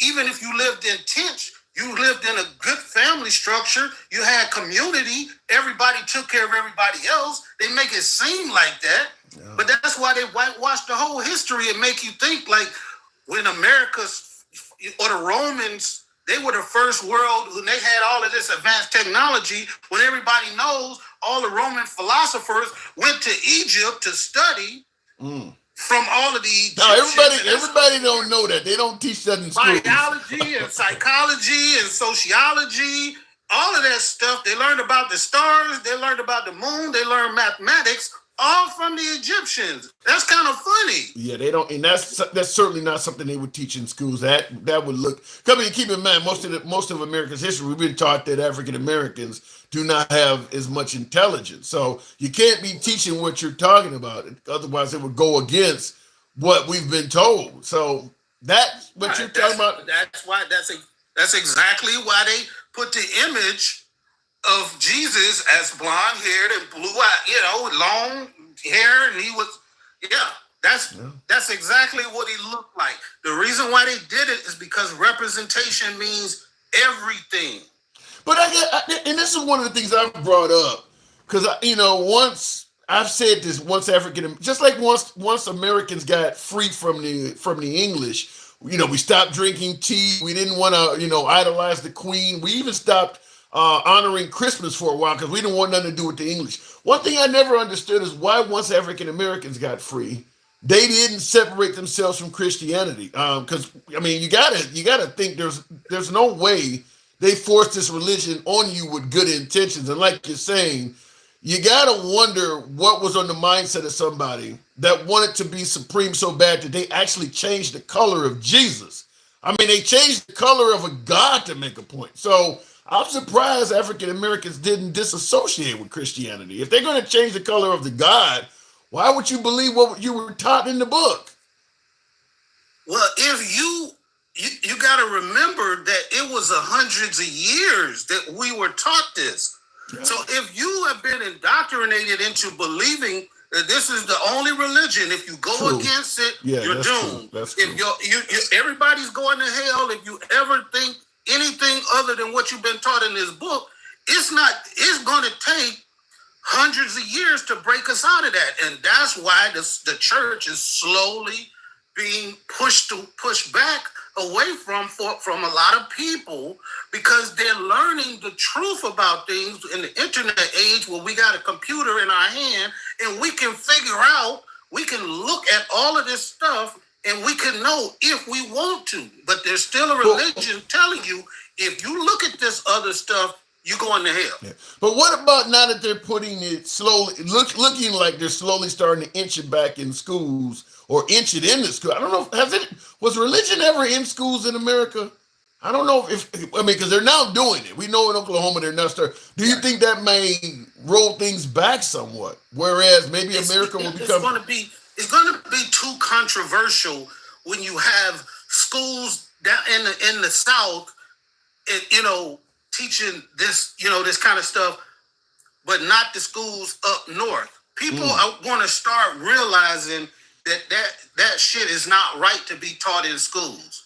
It's going to be cool when you get the little kids, but once they start getting into high school and college level, they're going to be like, that's bullshit. Whatever you're trying to teach me is bullshit. Yeah, but you just mentioned how powerful indoctrination can be. So if I teach you from a little kid, by the time you get to high school, you may feel like it's bullshit, but you don't want to challenge it because you're going to hell if you do. Well, I don't know. When you start engaging your peers, when you go from these southern states and you get whatever education you get and you move somewhere else, and all of your peers are breaking this stuff down to you with proof, with scientific, ethical, moral proof, it's gonna be hard for you to keep saying yeah. It might push back this indoctrination a couple years maybe, but it's not gonna stop. The train is already on the tracks and it's moving. No matter how much people try to say that they're gonna move, that all of this Trump is gonna move back rights for LGBTQ and it's gonna move back our movement towards these things that they don't like. Man, once you get human civilization going in one direction and you tell them that freedom is what it is, and all men are created equal. I could not disagree with you stronger. I'll tell you right off the bat, when you look at what happened with Roe v. Wade, women have been used to that freedom, privilege, because it's not a right, but they were used to that privilege for 50 plus years. Within a snap of a finger, Trump came along and now that right is gone and people are getting used to not having it. I don't agree with you because you're saying that once people get used to something, it's impossible to take it away from them. I would submit to you abortion rights as a perfect example of doing it. I'm not saying, look, he's taken away specific people's rights in certain places. It's growing though, Dick Cow. It's growing. He hasn't taken away. No, it's not growing. It's not growing. People are voting all across the country against what they're trying to do. And the more they push back, the more people look. That ship has sailed. If they have to, they'll go back to back alley with hangers and all that stuff. Look, that may happen, but I disagree with you. I don't think the people are going. As long as the things are going this way, I don't think it's going to come down to a vote. It may be back alley shit like you're talking about, but you got states that are not passing these what they call what is it called, abortion trafficking laws. So if you're in a state that has a ban or heavy limitation, and you try to use the highway to go to another state that doesn't have, they can charge you with trafficking. So you can't even leave because they can charge you by the manner you left the state. I think Texas is doing that. There's two or three states that I know Texas for sure because I played the actual clips of it. But yeah, you can't even. Yeah, you can't even. I hear you, but I believe that stuff is going to backfire royally. And like Teresa just said, you can't legislate morality. No, you can't. You can't do it. No matter how much you try to put these laws and rules in place, all you're going to do is create more criminals in a country that has the most criminals of all first world nations. Like we try to criminalize everything, and regardless if I like it or not, you're not going to stop people from one having unprotected sex. You're not going to stop people from inadvertently, by mistake or whatever, from getting getting pregnant. Yeah. You're not going to stop those things. You're just going to make people create a different lane to do the same thing. Well, I agree. Yeah, while I agree you can't legislate responsibility, you will. There are going to be people that would have normally terminated a child that's going to give birth to a healthy child. You will save some babies, not all of them. If somebody really wants to terminate the life of the unborn, there's nothing you're going to be able to do to stop it. But there are going to be people that you're going to force to have a second thought because you've made it so much harder for it to happen. This will lead to a lot of babies being born that would not have otherwise been born. I don't look. You can say it like that, but if you look at the raw numbers, there have been more terminations. I've heard that. than it was before. So if their ultimate goal is to stop these, these procedures from happening, it's not working. Yet. All it's doing is forcing people to figure out what their off ramp is and continue to live their life. It's not stopping people from being able to do it. They just saying now, they just identifying it earlier. If somebody put a 6-week ban in my state, they just look after 2 weeks, they like, yo, I'm gonna take this test because I need to get down here and get it done quicker. That's all it's doing. Yeah, but you mentioned off ramps and things, but the point I'm making is that it's right now these bans or the change of whether you can have the right to choose or not is in its infancy in this country. I mean, they just rolled back Roe v. Wade a couple of years ago. Some of those avenues of you're talking about, I believe they're going to close off some of those avenues as well, such as your ability to go to another state. They're already working on preventing that from happening, or stuff like the morning after pill and things. They're working. So some of those avenues exist right now because it's in its infancy. The change that we made is still new, but they're coming. And with the Supreme Court we have right now, I don't feel confident you're going to be able to stop the train from rolling. So when you mention the train has left the station, I believe it's left, but I believe it's a MAGA train. I don't believe it's a left-wing train. Well, I don't want to spend my whole time on that, but what I will say about that is that people are responding to the laws, and although if maybe that's the case, that maybe we have 100,000 more cases or more babies being born in this country or whatever, but you also have to take into consideration all of these people now that are deciding not to have families at all. They don't even want to get in that situation. That's the balancing act when you're trying to control population using legislation. And that's all I'll say about that. Right, but before you go to the next topic, I do want to respond to a super chat. Again, if Trump does all, this is coming from Will G, says, again, if Trump does all what you're saying, he is a straight con. To say all that, what does that say? To say, I may have to put on my spectacles for some reason. You're saying that Trump is a straight con, but what does he said to do? BSVO, so I don't know what you're saying. To say all that bullshit, the campaign trail, just not to really do it. Yeah, I do believe that Trump is making promises that are not likely to be kept, but there are ways to, you use the term con, okay, fair enough. There are ways to claim victory. Huh? He's going to claim. Yeah, there are ways to make promises and not meet those promises, but give you the illusion that they have been met, such as what I said about securing the border and not having to do the tariffs. I believe that you can do it that way. Right. If you look at the numbers right now, and he's going to come in and claim those numbers and say, "Look what I did," without doing anything. Yeah. Well, he's going to say, "Look what I did. I just said something, and people stopped coming." That's what he's going to say. Yeah. And there's some validity to that, because even some of the Spanish channels are reporting that people are trying to rush and get here before he gets in office because they already are acknowledging. We know he's going to send us back. So his tough stance is working to some degree. But I do believe, like, for instance, he's promising also not only to protect the border, but he's promising to implement the largest deportation in history. And once again, like I said, there are ways to not do that, but give the appearance that you have done it. And I suggested that you're talking millions of people that are here illegally. So you gotta assume at least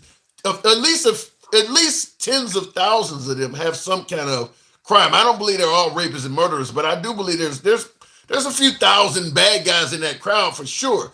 As long as you keep putting on television a few of them per day. Here's a person we arrested that back in 2020 broke into 6 cars, we deported him. Or here's somebody who actually took a shot at somebody. Here's another one that had a few keys of cocaine.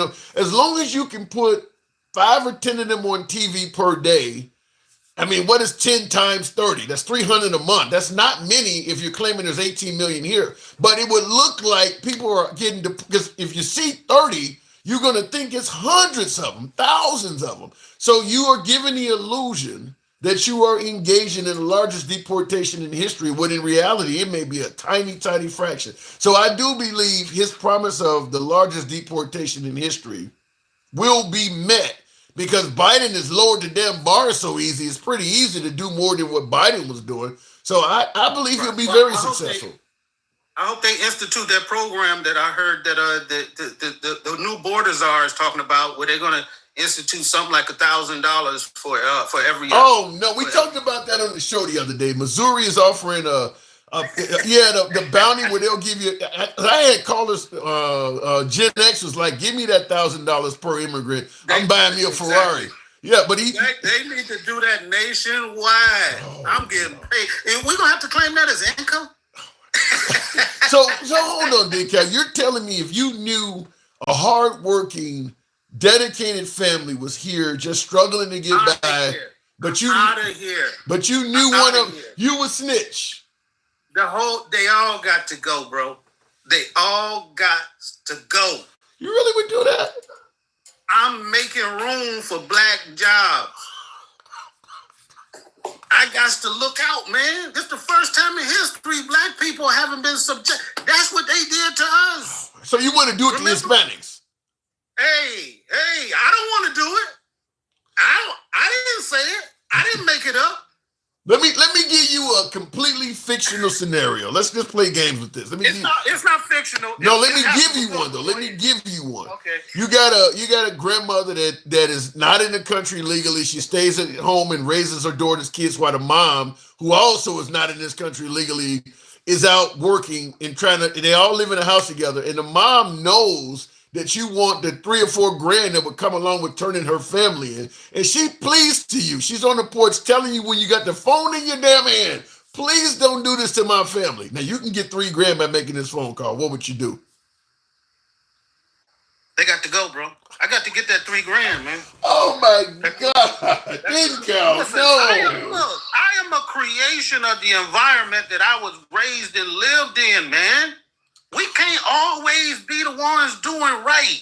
We can't always be the ones out there picketing for the Palestinians and looking out for LGBTQ and trying to make sure all minorities of any kind. We out there protesting for Jews. We protesting for every other nationality. But you ain't never seen no group of people other than black people protest because of the treatment of black people. Never. Damn, Soto, you playing for the Mets now? Oh my God.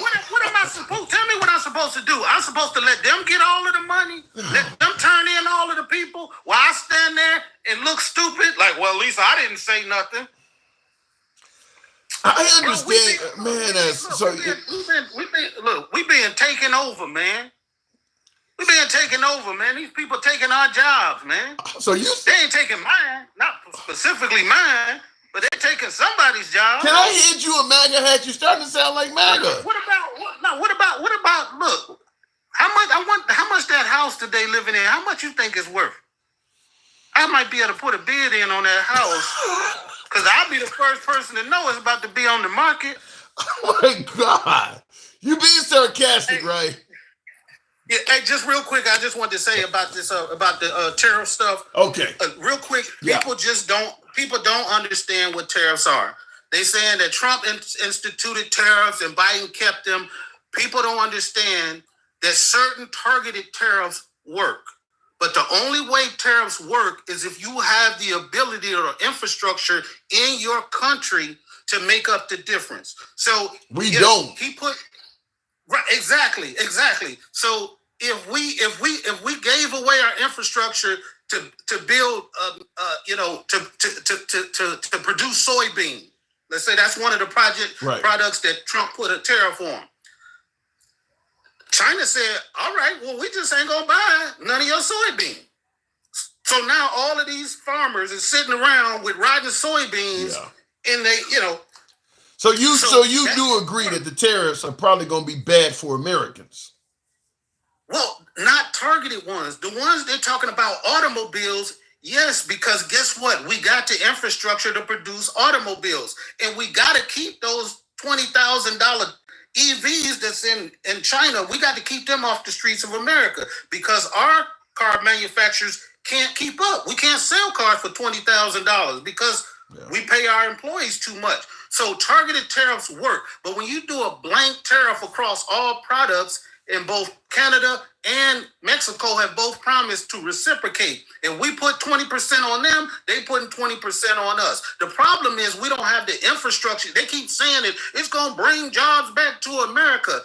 We've given up the infrastructure to be able to provide some of those products because we greedy in America. Yeah, for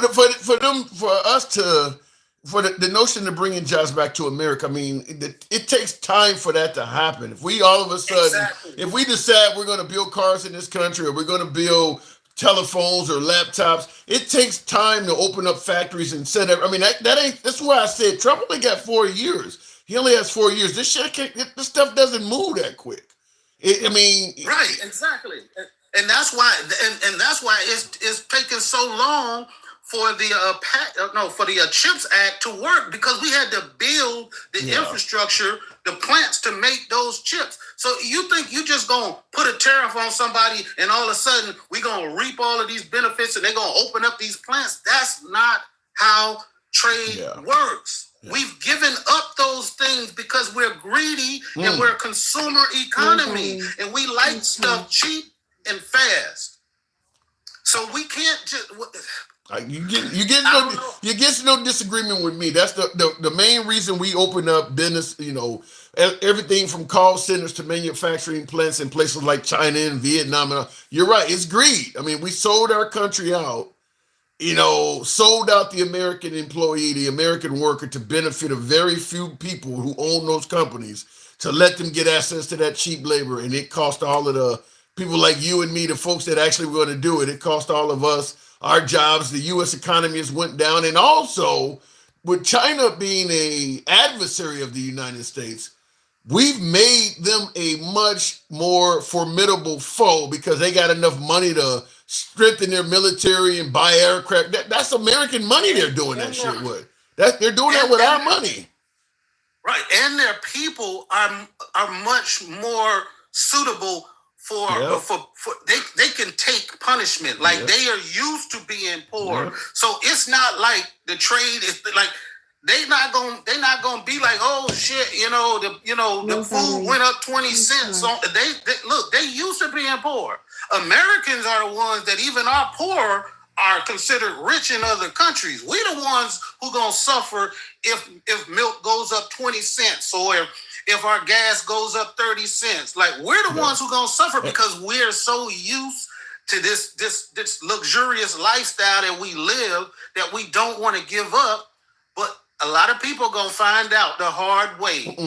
If I know you say he might not do these tariff things, but it's gonna be hard for him to back away from what he said and he's put out throughout the universe and come out looking gold. I don't think it'll be hard for him to back away. I think, like I said, 30% of the country is MAGA, and they're gonna ride with him no matter what he backs away from. I mean, and the rest of the other 70 of us, the other 70 of us remember that the MAGA said that Trump is gonna come in and make prices go down for everything. Trump said he's gonna cut our energy bills by 50%. Now, my energy bill right now is $300. I want to see $150 energy bill, or he fucking lied. He was just exaggerating. You took him out of context. You're taking him out of context. Go ahead, tell me. All right, Dinko. Appreciate it. All right, moving on. Let me move on. NG says, imagine being mad because you can't unalive babies. Now, when we're talking about the pro-life, pro-choice argument, you know, in regards to that whole thing, the right believes it's a baby at conception. The left believes it's a baby at birth. So when you say being mad because you can't unalive babies, if it's not outside the womb, many folks don't believe it's alive. Certainly if it's in the first trimester. So I understand what you're saying, Ed, but that's your side of the debate, is that you believe it's a baby, I'm pro-choice. I'm pro-choice, period. But I certainly don't believe a 2-month-old is it still an embryo at this? It's not even a fetus yet. I don't believe it's a baby yet. It's on the process to becoming one, but I don't believe a 2-month-old embryo is a baby yet. I know you have a difference of opinion on that. That's my take on that. But moving on with the box, I do want to respond to couple super chats where I got a thank you. Will G says it will be funny when the police find out that there are 613 commandments, also known as laws in the Bible, besides the 10, and God did not deviate from them, old or new covenant. I hope the police don't end up using the Bible to enforce. What are you talking about, Will? You said it'll be funny when the police, when people, it'll be funny when, I thought you said the police, god damn. Let me read that again. These glasses ain't working right. It'll be funny when people find out that there are 613 commandments. Is there really? It will be funny when people find out there are, you heard of the 10 commandments. He said there's 613. I'm not religious enough to know this shit.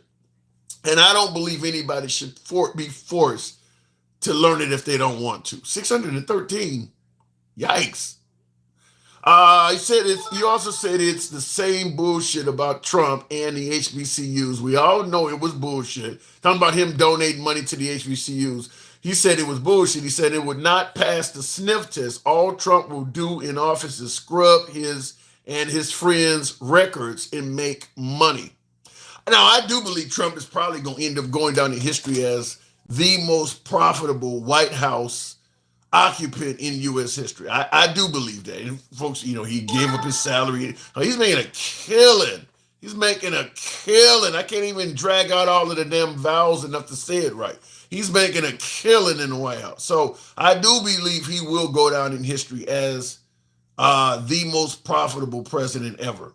In other words, what his wealth was before becoming president versus after. And I know he was wealthy before becoming president and had to deal with all the court cases and shit like that. But even with that, I believe he will walk away significantly wealthier than he was before becoming president.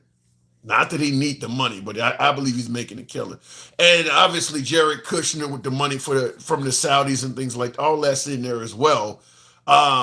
Didn't his daughter get 26 patents from China? They're making a killing.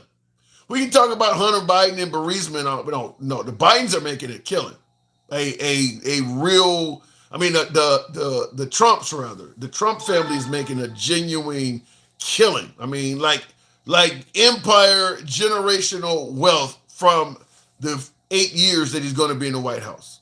I think already from the 4 years he's been in there, because he's been still profiting off of running again for the 4 years he's had in the off season. So essentially he's been profiting from either being president or running as president. It'll be 12 continuous years, because the 4 years he was not president, he's been promising to run most of those. He's going to certainly be far more profitable than anybody else has ever done the job. MAGA bragged he didn't take a salary. Yeah, Dennis, they did, but shit, what is it, like a good 70 million people voted for Trump?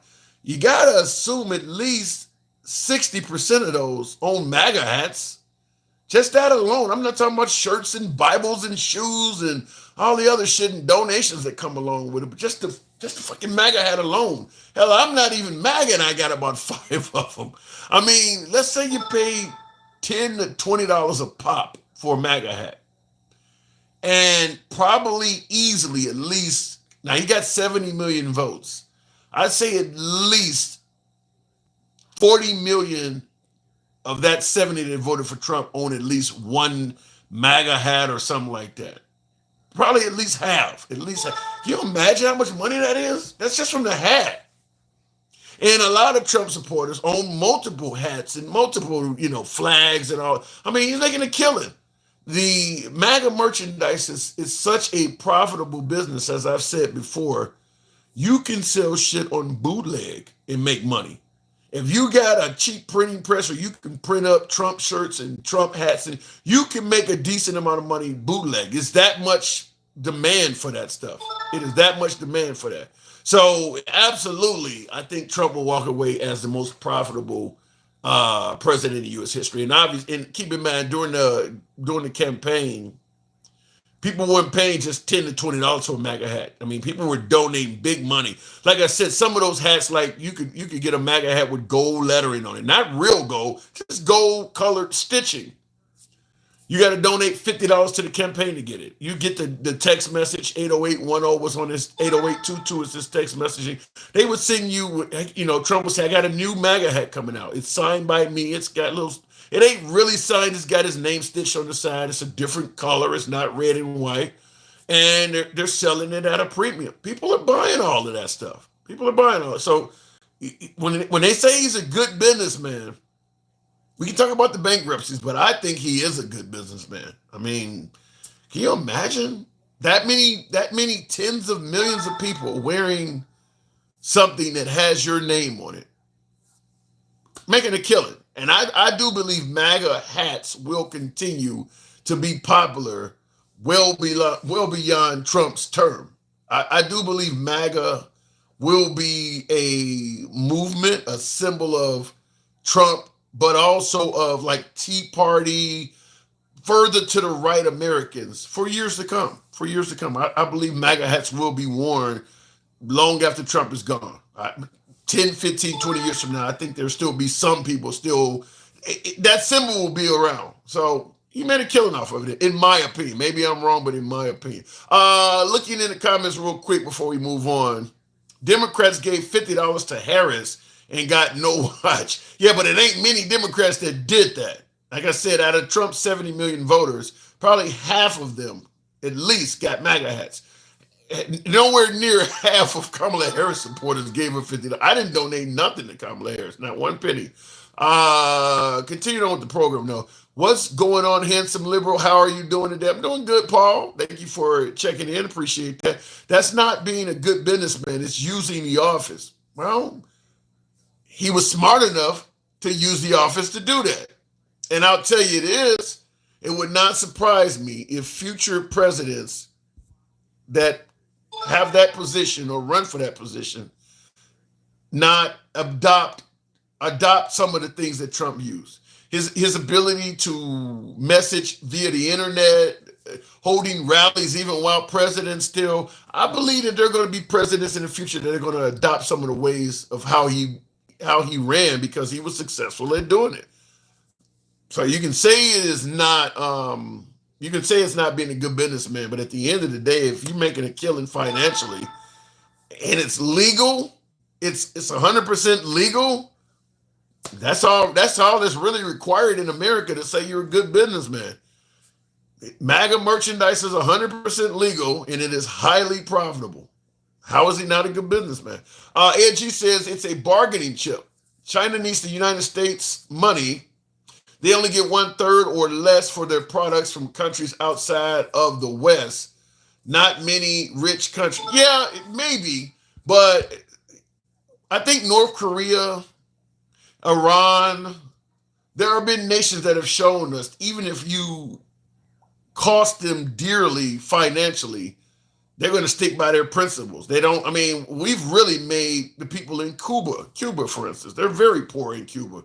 They could bend to the will of America and open up the tourism market and think, no, we're going to stick by our principles. We don't give a damn if you're going to cost us money. And you're saying China won't do that. Maybe you're right, maybe you're wrong. But I'm saying that making countries poor doesn't always work. Cuba, Iran, who else did I just name? North Korea. North Korea's like, fuck it, we'll just live poor. We're not going to adhere to what you're talking about. North Korea's not bending, and they're very poor. Same thing with Iran. We made Iran considerably poor, and like I said, Cuba's another example. Going back to the box real quick, I want to make sure I didn't miss out of it. Okay, moving on. And by the way, thank you folks for tapping the screen. Get me on up to about 50,000. We can make that happen. Tim, good evening. Welcome to the program. Now, Tim, I know you're going to let me have it. What am I getting wrong? Probably everything, right? Well, there's 3 things in particular, so let me start. Let me get my notes out. This one?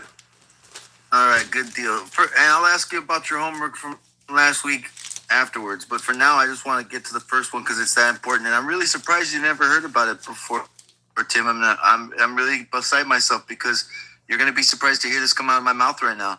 So, Black American and African American are 2 totally different things. True. A Black American is the original Aboriginal American being. That was the first Americans were the Black Americans. And the Caucasoid thing that the guy was talking about is true. I want you to look up a guy called The Earth Speaks on TikTok. Write that one down. The Earth Speaks. What are you saying it was true? Give me what he said was true. You talking about the fact that they got Neanderthal in them? So, yeah, so it goes, and it's tied into the Bible as well. The Black Americans were the Tartarian people, and they were the original Hebrews, okay?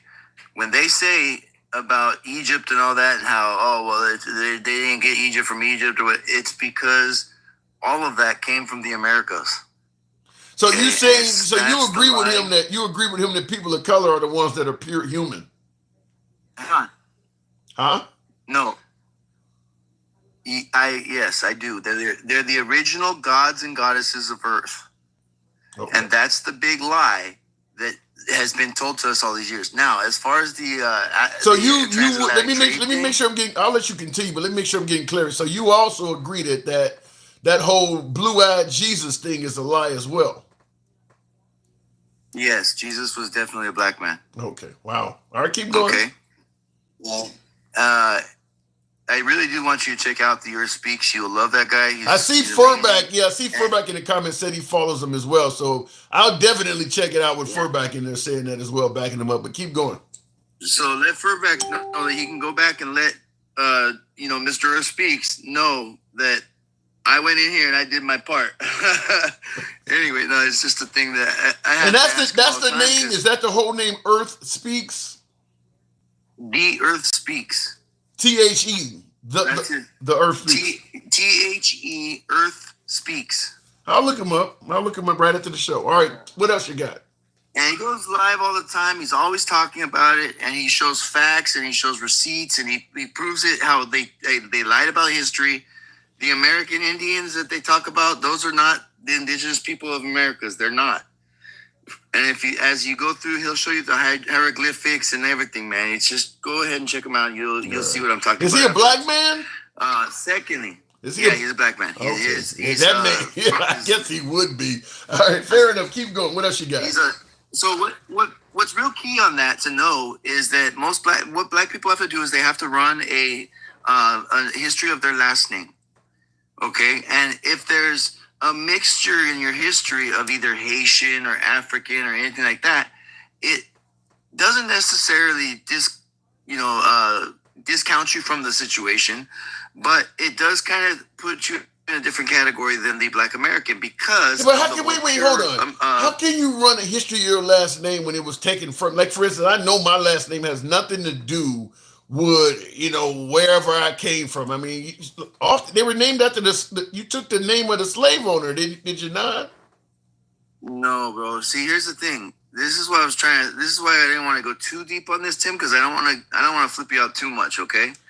But if you're a rich guy and you own a plantation, you have to budget every year the amount of money you're going to need to care for your workers. Right.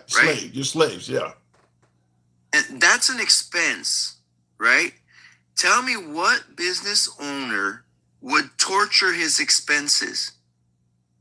Tell me which business owner is going to take something he's invested so heavily in and treat it like shit. It doesn't make any sense. Yeah. You and I disagree on that. Let me tell you something. First of all, it depends on how wealthy you are. It depends on how hang on. Let me respond. Depends on how combatant. And what you're saying is, if you paying for slaves, it makes no sense to mistreat them or torture them because you need them to work. Well, what I'm saying, they need to keep them healthy. Well, they need to have health care. They need to have all the things, the amenities that they need to stay healthy at home. They need to have their families healthy because if they're stressed out about their families, they can't work right. Tell them you have to understand.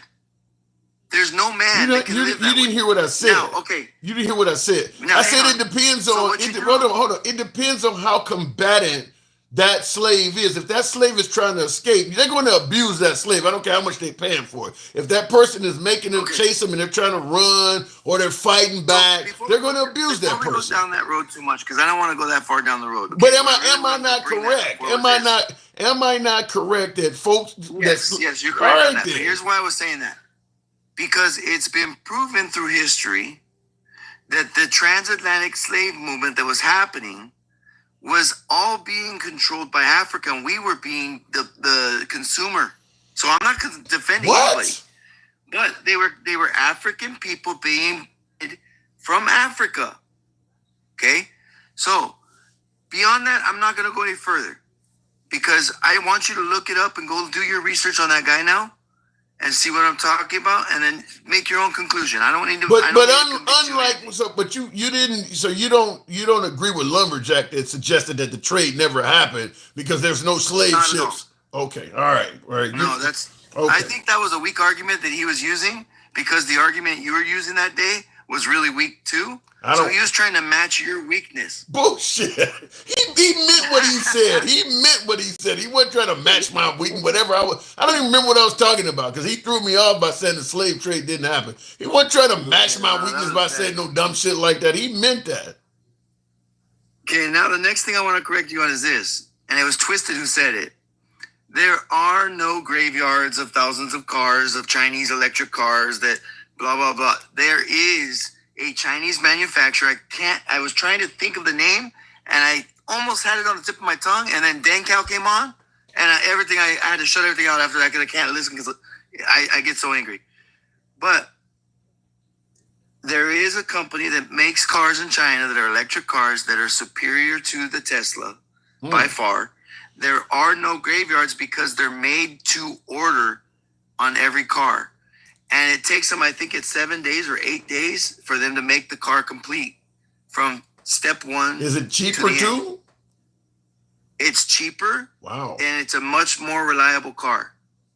Now, the reason I'm saying that is to counter your other fallacy that you were talking about earlier, which is my third problem with what you said. There are no conditions that you are describing in China for working the way you're describing them. It does not exist. What do you mean? Number one, I've been there. I've seen it for myself. I went to the small little towns where where they have workers who live there. Okay. Now, let me explain something to you. And I think I've talked to you about this before. They have 0 homeless people in China. 0. Wait a minute, but are you telling me that they don't mistreat workers? They give them rights and labor like they do in America. They get the working conditions in China are equivalent to over here in America, is what you're saying. So, hang on, I got to explain how I'm saying this, okay? Please because do, there's two levels. There's 2 levels, and it comes down to actually, believe it or not, how they control their homeless. They have no homeless whatsoever, so I can't say the homeless problem. They live at work. They have no homeless problem. So here's what happens: when you turn 18 in China, you get 3 choices, and you get to choose 1 of 3. You could A, go to university and get a degree and come out and start your own business, do whatever you want to do. You could 2, go to the military for 3 years, get a trade while you're in the military for training on a trade, come out, go to work in your trade, do a job wherever you want to go, get your apartment wherever you want to go, blah, blah, blah, buy a house, whatever. They have all the same free rights as everybody else, okay? The only thing that they're actually limited on is government. You still haven't answered the question I asked you. Are the working environments in China... Hang on, I'm getting there. So long as... It's a yes or no question, though. No, I'm going to explain it to you in this third choice. The third choice you get in China when you turn 18 is to choose neither. If you chose neither, you have already gone and done your pre-planning, and you found yourself a company who is going to allow you to live there and work there. Now, each company that has these people, because their way of thinking is if you don't have any training, you don't have any schooling, you're not going to be very smart when it comes to working, right? So each company that houses a worker gets a tax break for housing that worker from the government. This can't take you this long to say yes or no to this. This cannot. Why is this taking so long? Workers have specific rights that they have to be followed, and they have specific living conditions and minimal living belongings. I mean, minimal required living, like they have to have a refrigerator, they have to have a stove, all those things. So That's how that works. So what you're But saying is, I what live in you're LA. saying is the working conditions like OSHA and all, workers come, all of that stuff is equivalent to the United States and China. If not better. And I'll tell you why. I'll tell you how that's relevant. Because they're able to do things Better? like set up manufacturers of cars who from step 1 to step however many in 7 days create a car per order. So how do you respond? Like So every now, car what is you custom. said, like Mike in the comments, Mike said military is mandatory in China. Now you said the opposite. No, it's not. It's not. It's not. I don't know where he's got his information. I'd like to see it. Prove it. Yeah, I'll prove otherwise with somebody directly from China. I'll call China right now, get them on the phone, and prove to you that it's true. It's false. I have never heard that the working conditions for the average worker in China is equivalent or better than America. You're the first person I've ever heard say something like that. They are very well organized when it comes to manufacturing, Tim, and they have to be. They are very stringent when it comes to inventories. They have to be, because every dollar that they lose is a dollar that it's a big amount to them, because they're already working on a profit margin that's very small. Now, Okay? here's what I found. Now, this is profit margin, because that little margin is a big number to them, right? I mean, their dollars were so much less than ours, so it's a big number to them. Well, so if you're working on a small profit, when I looked up online, the military is mandatory in China, but apparently they don't enforce it. I got several different sites saying this. They're basically saying, they say technically, like I said, it's technically because mandatory they give by. you that choice. Well, technically mandatory give you by. the choice. Hold on, hang on. They don't have a choice. They just are not enforcing it. It says while technically mandatory by law, military service in China is not actively enforced, meaning that mandatory military service has not been implemented since the founding of the People's Republic of China in 1949. The Chinese military primarily relies on voluntary recruitment to meet its needs. So that sounds closer to what you're saying. It sounds like it is mandatory, but nobody's going to force you to do it. So it sounds it sounds closer to what you're saying. But better for from LA and walking through Skid Row and seeing 50,000 people on the street. They're covered in their own feces, and you got rats running around everywhere that are bigger than freaking possums, and shit, what do you know say? what I mean? It's pretty bad, bro. Sound like you said And America might. sound like you said China might be a better place for Americans on the lower end of the scale to live in China than America is. Sound like China might be a better place. And when I went there, my biggest realization after I got there was how much we are lied to about China. There was no sad-looking people. Even the people living in the shop that I went to, I was there for manufacturing. I was there to approve a machine. I had to get trained on the machine, and I had made friends while I was there. So, I was there for a good enough time to understand it. You know what I mean? And I saw the shop, and I saw the working conditions. I watched the workers work. I got to be friends with the workers. So I know this from the inside, from boots on the ground standpoint, that what I'm telling you is true. Yeah.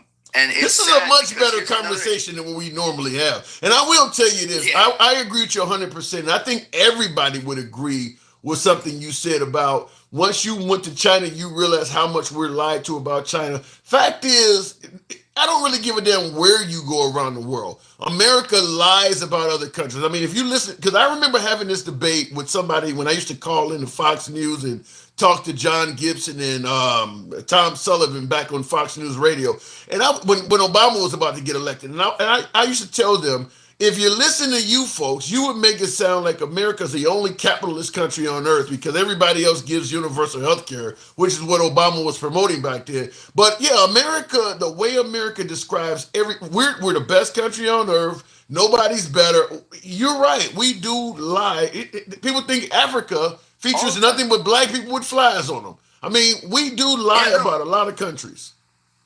Bro, and it's deep because we lie about everything, bro. Look, I'll give you another example. Look at the overall total area.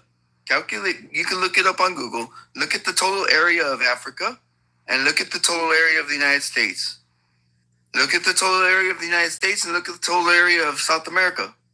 Then ask yourself, why is it that when you look at the map or when you look at a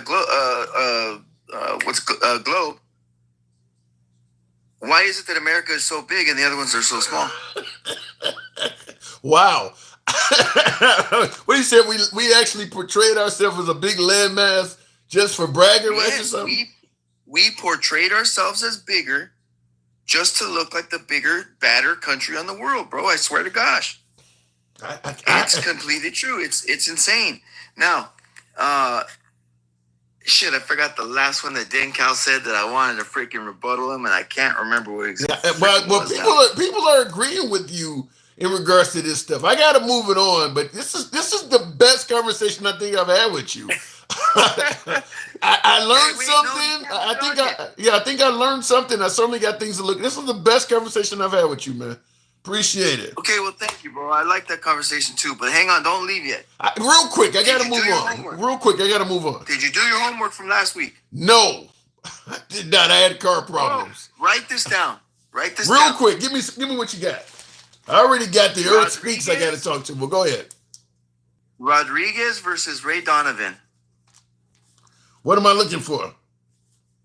All codes, rules, and regulations are for government employees only and not for human creators per God's law.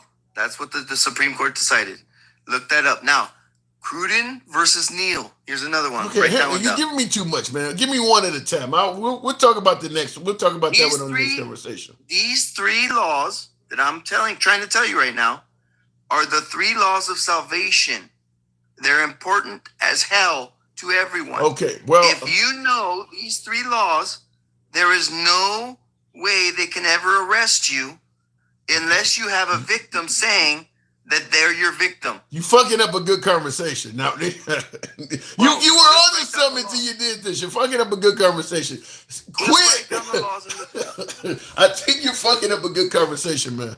You're telling me you can't Rodriguez be arrested. Versus Donovan, Cruden versus Neal, and Madison versus Marbury. Those are the three laws. Look them up and you'll see for yourself. Bye. All right. Thank you. All right. Great conversation. Love you. Keep it up. Bye. Much love. All right. 90% of that was good until you start talking about when you can't get arrested. You fucking up a good conversation. Let me go back to the box, to the comment section rather.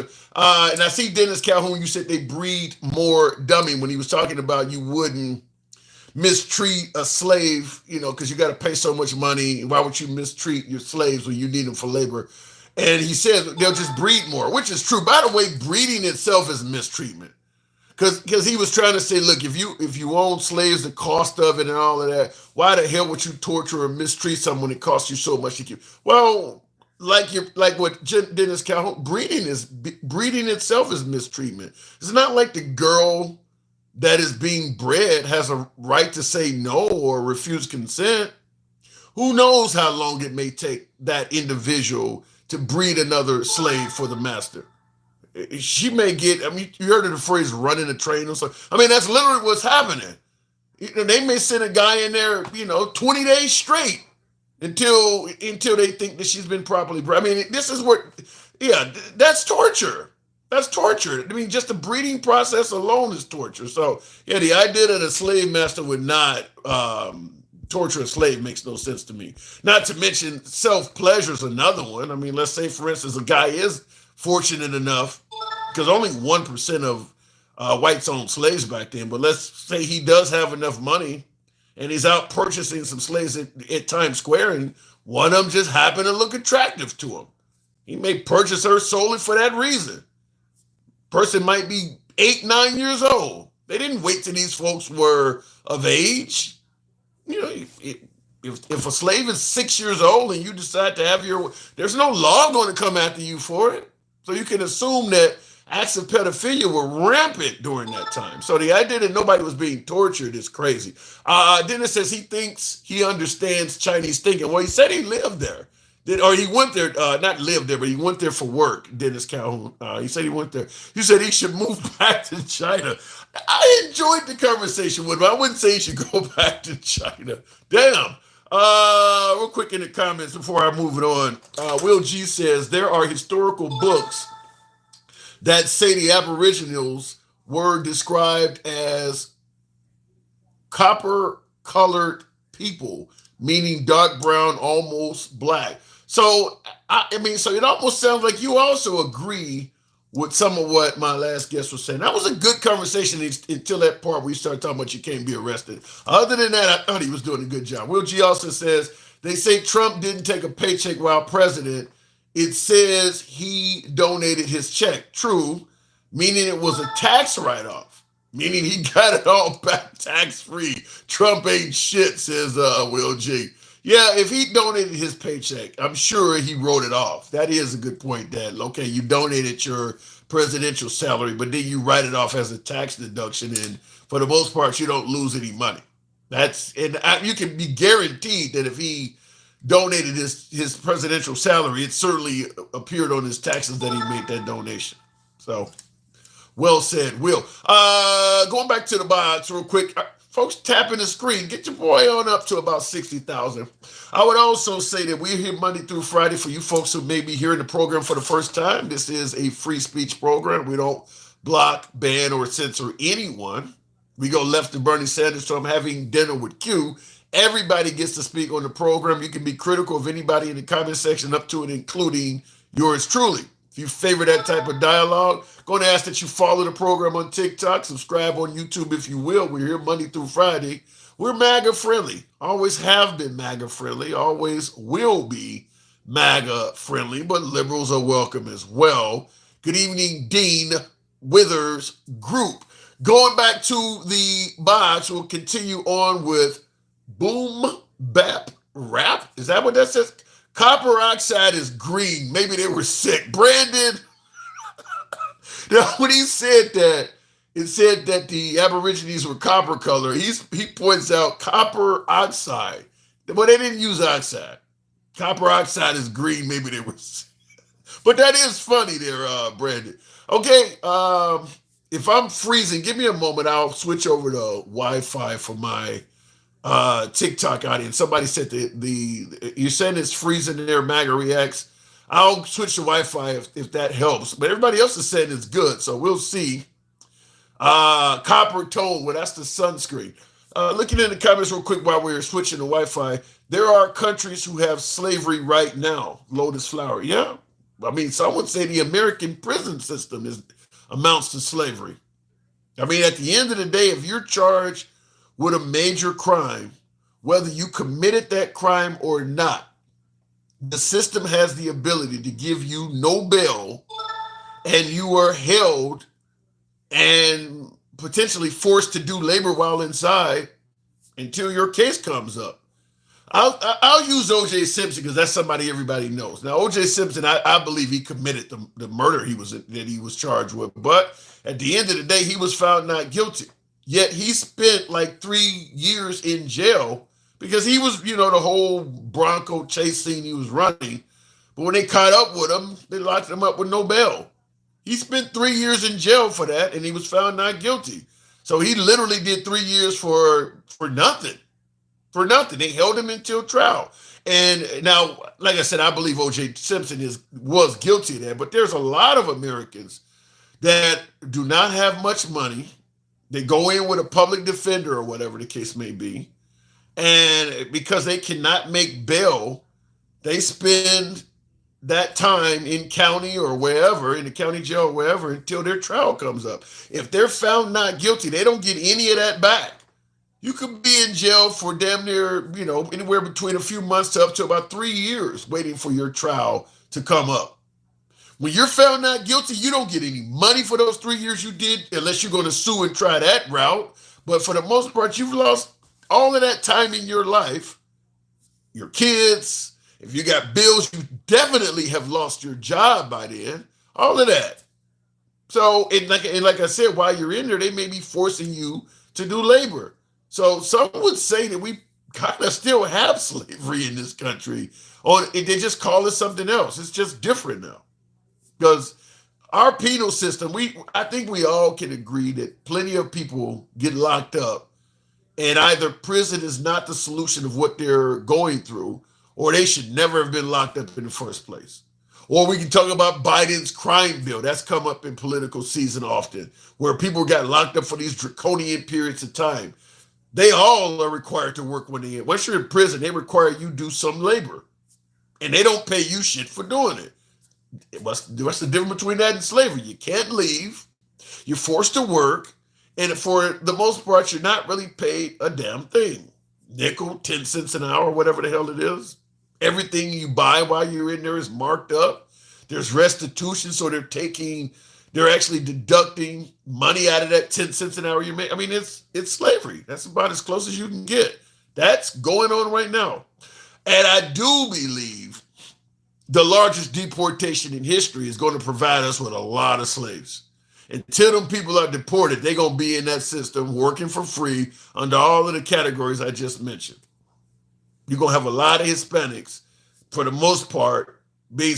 Wouldn't surprise me, because the history of America, once slavery was banned, they started locking people up, and they gave the slave masters access to them. You could literally buy people. You could buy prisoners to come back and work. It would not surprise me if some of these farmers that are going to lose immigrants, they're talking about if you start deporting people, there's not going to be anybody around to do these jobs. Well, would not surprise me if they give the farmers access to some of the spots where the immigrants are being held. They can come out and work on your farm for the day, but they got to come back at the end of the day. And, look, we're not going to deport you right away. We'll give you due process. That may take months for us to decide whether you get deported or not. But a condition to that is you got to continue go working on such and such as farm.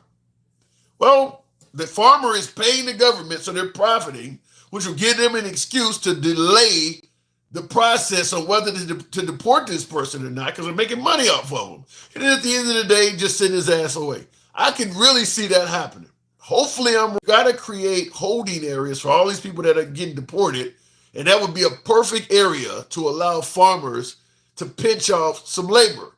Pay the government. We'll send you 20, 30 immigrants and a guard to watch and work on your farm during the day. They want to stay in America, so while their cases go in the condition of them being allowed to pursue their cases, they have to go work during the day. Farmer pays the government. Government gives the farmer some labor. Everybody's making a win-win out of it. Would not surprise me if that happened. Looking in the comments. Now, Artigo, you said Alex Garadio. Am I freezing, folks? Let me know on TikTok if I'm freezing or not. Okay, your connection is fucked up now. All right, let me switch it back over. I don't know what just happened. There we go. Let's see if jaywalking. What did that say? Jaywalking got you 30 years. That's what I'm saying. That would be the best way to do that. The people have to be held during that deport. I mean, because you can't grab somebody and deport them tonight. They're going to be held somewhere until you decide to deport them, and that gives the perfect opportunity for farmers to pinch off of those folks that are being held. Pay the government a little bit of money. They come work on the farm during the day. They go back to the holding tank at night. Had a process go on a few months, and it still gives us free labor. I mean, it would not, because that's the history of this country. That's what we did the first time. Once blacks got free, they created loitering laws and excuses to lock them up, and they allowed the slave owners to pinch off the people that were locked up so that the party could keep going while saying blacks had gained freedom. Let me go back to the box. Everybody's lives are freezing. Okay, so you guys are seeing me freeze as well. Yeah, glitching a lot. All right, if it's glitching, I may have to go ahead and terminate it. I'll go back to a caller and see if it does work. Travelman. I got Magari X. Good evening. Hey, what's going on? Hey, we got shortchanged earlier because I had the other gentleman on at the same time. What brought you back? What did I get wrong? Yeah, I mean, there was a lot of stuff I didn't get a chance to say. When I said he could have my time, I meant start counting the second half as my time, not his. Okay. But it's all good. As far as the slavery thing, if I think about this sometimes, if I ever go back in time, I would just pay the slaves a wage and have them. I mean, as long as it costs me the same to if I pay them the same as it would cost me to house them and feed them and take care of them, why not just give them their freedom and pay them a wage? Well, in terms of paying them a wage, because most of the shops in town are not going to even allow them in to do business with them, the money would be useless to them. I mean, even in the Martin Luther King era, there were businesses we couldn't go to, but certainly back in the 1800s, An African American slave that gained his freedom, most of the shops in town wouldn't even do business with him. It wouldn't be safe for him to walk around with money on him. I would have them pay me, and I would sell them all their needs. Long story short, what I'm trying to say is like modern day, like labor could be slavery too. It's just the only difference is, instead of having to pay for your housing and all the stuff, they give you the money, and then other people have to pay your housing and stuff. I do believe we have conditions in this country now, as I pointed out, the criminal justice system. I think it is somewhat it operates similar to slavery. No, even without that, like China, for example, they pay their workers a wage, and they're free in a way, but they're just as bad as slaves. Wow. Well, you heard what my last guest said. He made it sound like working conditions in China are better than America. And there's happy slaves everywhere. And so just because they're happy doesn't mean it's good. I guess it does mean it's good if they're happy, but I'm sure back in the day there was happy slaves. Oh yeah, because there's a level of degraded conditions. If you worked out in the field, for instance, and they brought you in the house, you were going to be very happy because your quality of life increased significantly. Now, back to our earlier conversation. Do you believe in price controls? The government setting prices for everything? I don't know about everything, but like for instance, the price of fuel in this country has been operating under price controls for decades. I mean, you wouldn't want. There's only about 2 or 3 refineries. I know Exxon and it used to be Clark or something like that, Chevron. There's only 2 or 3 of them. If you did not have price controls, you would never have a mom and pop gas station because they would just sell gas for cheap and get rid of any mom and pop gas station in the neighborhood. It would just be all Emicos or Shells or any of the big gas. That would be all you would have. You got to have a price control in some cases. I agree with you there, but still, the reason I bring it up is requiring like a minimal wage. That's just another way of doing price control. And if it doesn't work for the sales price, why would it work for like labor? So what are you saying? There should be no minimum wage at all? Yeah, the market should set the minimum wage. I mean, there should be a little bit so no one really goes crazy and abuses it, but I believe the market makes it worthless. Like, it makes no sense because if you underpay your workers, they're going to find work somewhere else. That's not, and the reason why I disagree with that, because every worker is not motivated and does not have the initiative to do that. There are some people who are really, really hard workers, but they will allow themselves to be exploited. He'll come here and give you an honest 40 hours a week. If you don't force by law him to take a lunch or him to go on a break, this guy is so dedicated, he'll work right through it. He's just not there in the head. There are plenty of people like that. I think you could find plenty of fools that would not do what you're talking about, where they would just automatically know to go get a better job. No, you can find people to exploit. There's always people out there like that. So, I disagree with that. I agree with you there, but as far as, like, I see your point where minimum wage and these things Democrats try to pass protect the dumb, but I have more faith in people. But I do agree with you. There are people that are that stupid, or they'll keep working a bad job that pays them nothing. I would also say there are towns where Dollar Tree and Walmart may be the only jobs around for a while. And if you don't have a minimum wage, it's not that difficult for 2 businesses to get together and conspire. Well, if you won't pay more than $8 an hour, I'll promise not to compete with you, and I won't pay more than $8 an hour either. And we can just make a killing by paying everybody in this area pretty low. Just don't compete. I'm going to pay $7.50, and I don't want you to go above $7.50. If you make a promise not to go above $7.50, I won't either. And that way we can all enjoy cheap labor. I believe there's right now as we speak, I think it's Albertson, and I can't think of the other grocery store, but just today a judge ruled that they can't merge because they believe that's what's going to happen with them 2 grocery stores. Ralph's, it was Albertson and Ralph's. They were trying to merge and become this big huge chain, and saying they needed to compete with Amazon. They just get denied the ability to merge today because of what I'm talking about. You do this stuff, you can control pricing. Yeah, of course, but that's why we need a good economy, Because in a good economy, if they do merge, a new business will pop up, and as long as we have options, there's always going to be another business to work for, another business to get good products from. Not always. Not always. Because if I got a huge business and you want to, let's say I'm in a town and I got a huge successful business like Walmart, and it's a good economy, as you say, so another business wants to pop up. I got enough money that I can buy off the mayor and change zoning laws and make it hard for you as a new business to compete with me, which is kind of what Walmart did to begin with. That's why a lot of mom and pop businesses disappeared to begin with, is because these bigger companies can do that. So I don't believe that everything will just go right if you leave it up to the free market. I believe a lot of people that benefit from the free market do things that are in their best interest and make it harder for other people to be successful. Yeah, but my point is, again, like we're talking about whether Republicans are pro-workers or Democrats are pro-workers. Yes. The way I see it, Democrats are better for unions. So if you're a union worker, I think they're definitely the party to go with. But also, unions pay them millions of dollars in donations. But let me ask you: every do you year. think unions? Do you think an American employee? Let's say that the job is the exact same, whether he's making cars or whether they're, whatever the case, whatever the job is. Do you think you're better off as an employee in a union or not in a union? In a good economy, not in a union. In a bad economy, you're definitely better off in a union. Explain that. Well, usually, when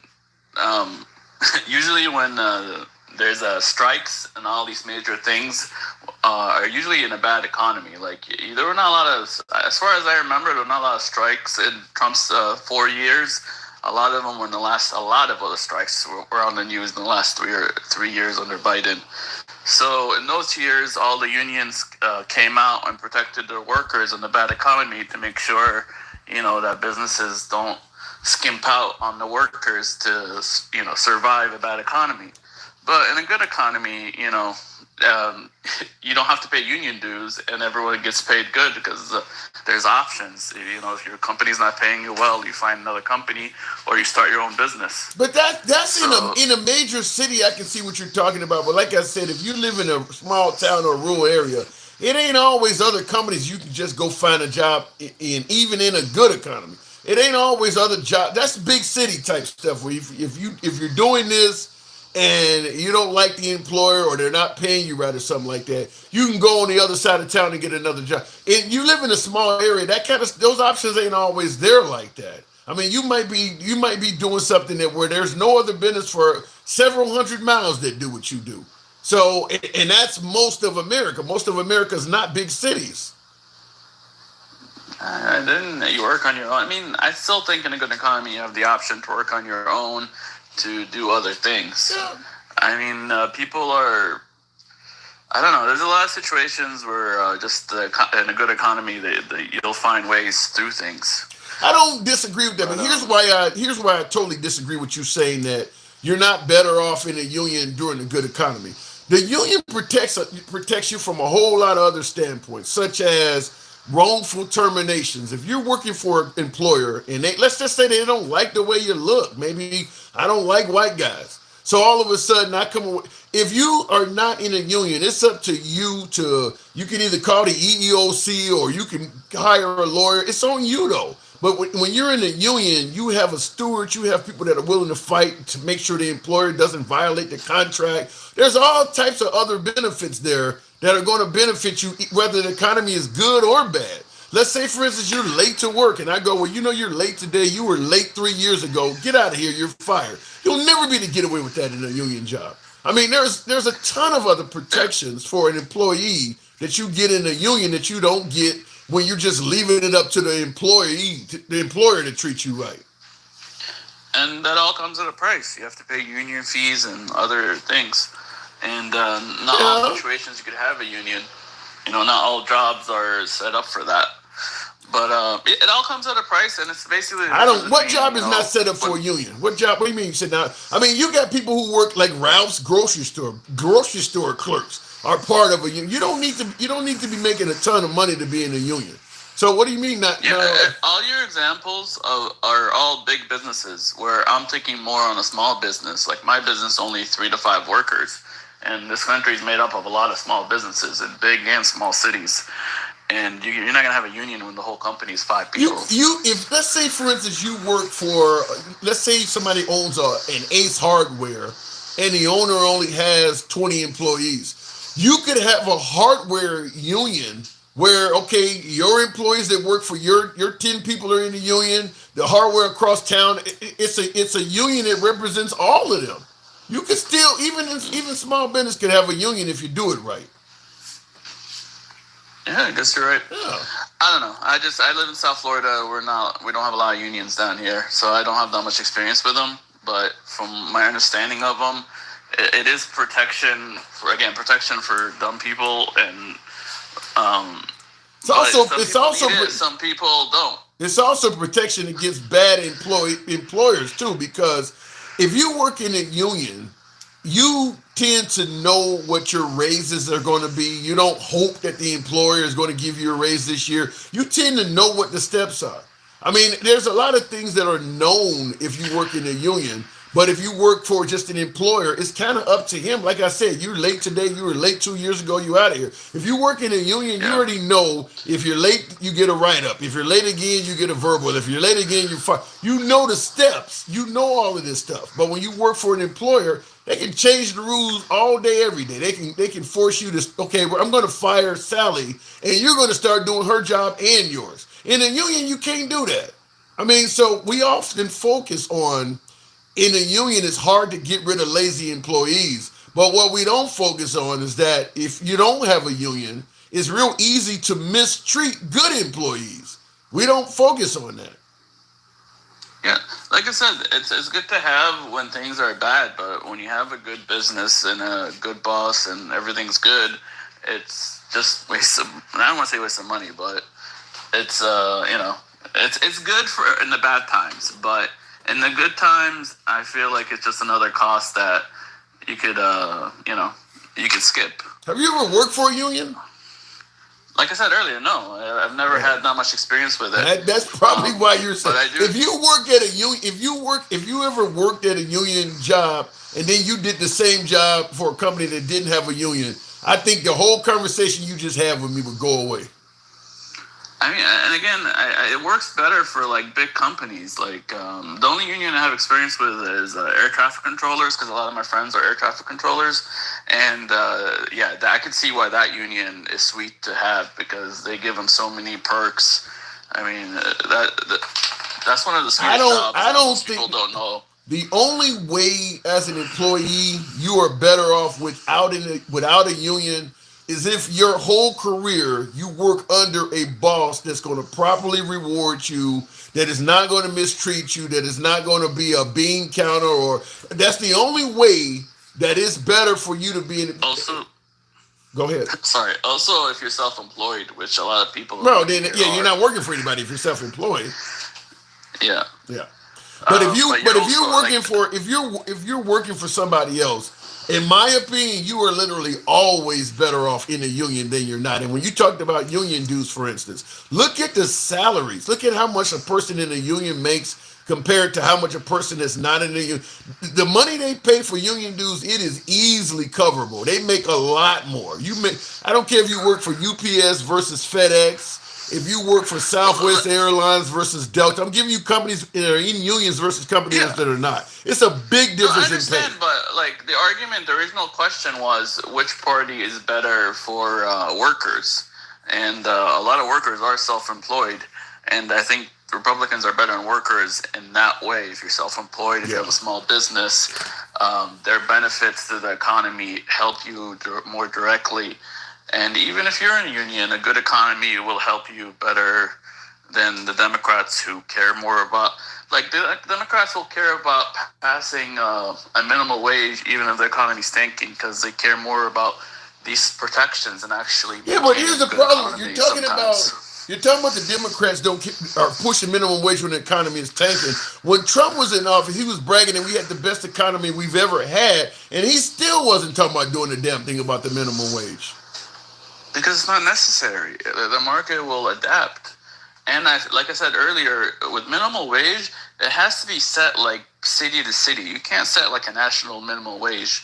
What do you mean? because Wait, some wait. cities- I agree with I agree with the minimum wage should be according to where you're at. But you saying the market will adapt. When you look at the fact that minimum wage has not moved in many states for 20 some years, what do you mean by the market is adapting? I mean, we've allowed companies to get what they want. We haven't forced a minimum wage increase on them in damn near a generation. And when you look at what U.S. salaries are for the American worker, it's not even keeping up with inflation. So what do you mean by the market? The market ain't adapting. The rich are taking over. No, there was a period at the end of the Trump presidency where McDonald's was so desperate for people, they were offering like $16 an hour to work at McDonald's. You do know that's You know? pandemic related, right? I understand, but like in a good market, that could happen no matter pandemic or no pandemic. So if people are getting, it wasn't necessarily the pandemic. It's because a lot of people had money where you had to it pay was them more to work pandemic. at It was McDonald's. because the pandemic hit and people were giving a bunch of free money and stimulus checks, so they had no reason to go back to work for $7 and $8 an hour.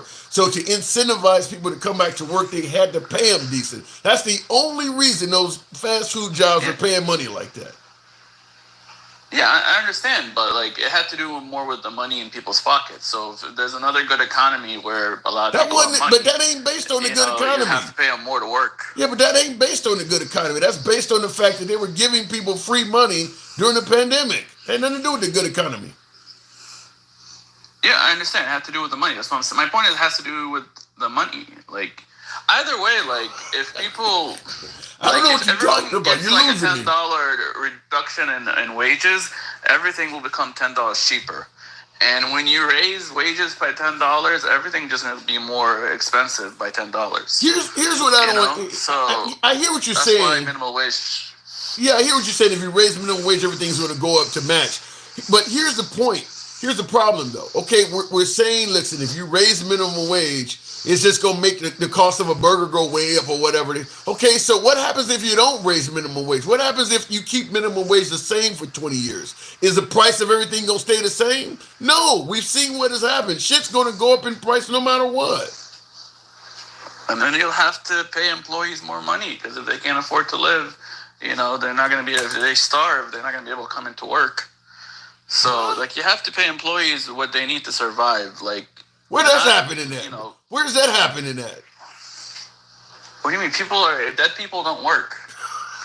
Okay. All right. You like they have to make it to work. If they don't have a car or transportation to get to work, if they don't have money to put on clothes, if they need to be paid enough to actually be able to work. Okay. So that's always going to be the minimal wage, enough to get to work, to be well dressed, and to survive. That's the real minimum wage. And in the end, only kids really work for minimum wage. Nobody I know works for minimum wage. Even my uncle who's I agree with that. I agree. Way more than minimum wage. Yeah, I agree. Nobody works for minimum wage, but you do realize minimum wage is like a foundation on a home. If you live on the second floor and they raise the foundation, you're going to be higher up on the second floor as well. It ain't like they're going to raise the minimum wage for burger flippers, but the person that's making $20 an hour is going to still keep making $20 an hour. No, everybody's wages go up. Yeah. You're describing inflation. Everybody's wages go up. That's inflation. All right. But I'm telling you, without the minimum wage increase, inflation's been happening anyway. No, I understand, but again, the market's gonna market's gonna adapt. People are gonna get paid more no matter what. Like you can't keep paying them.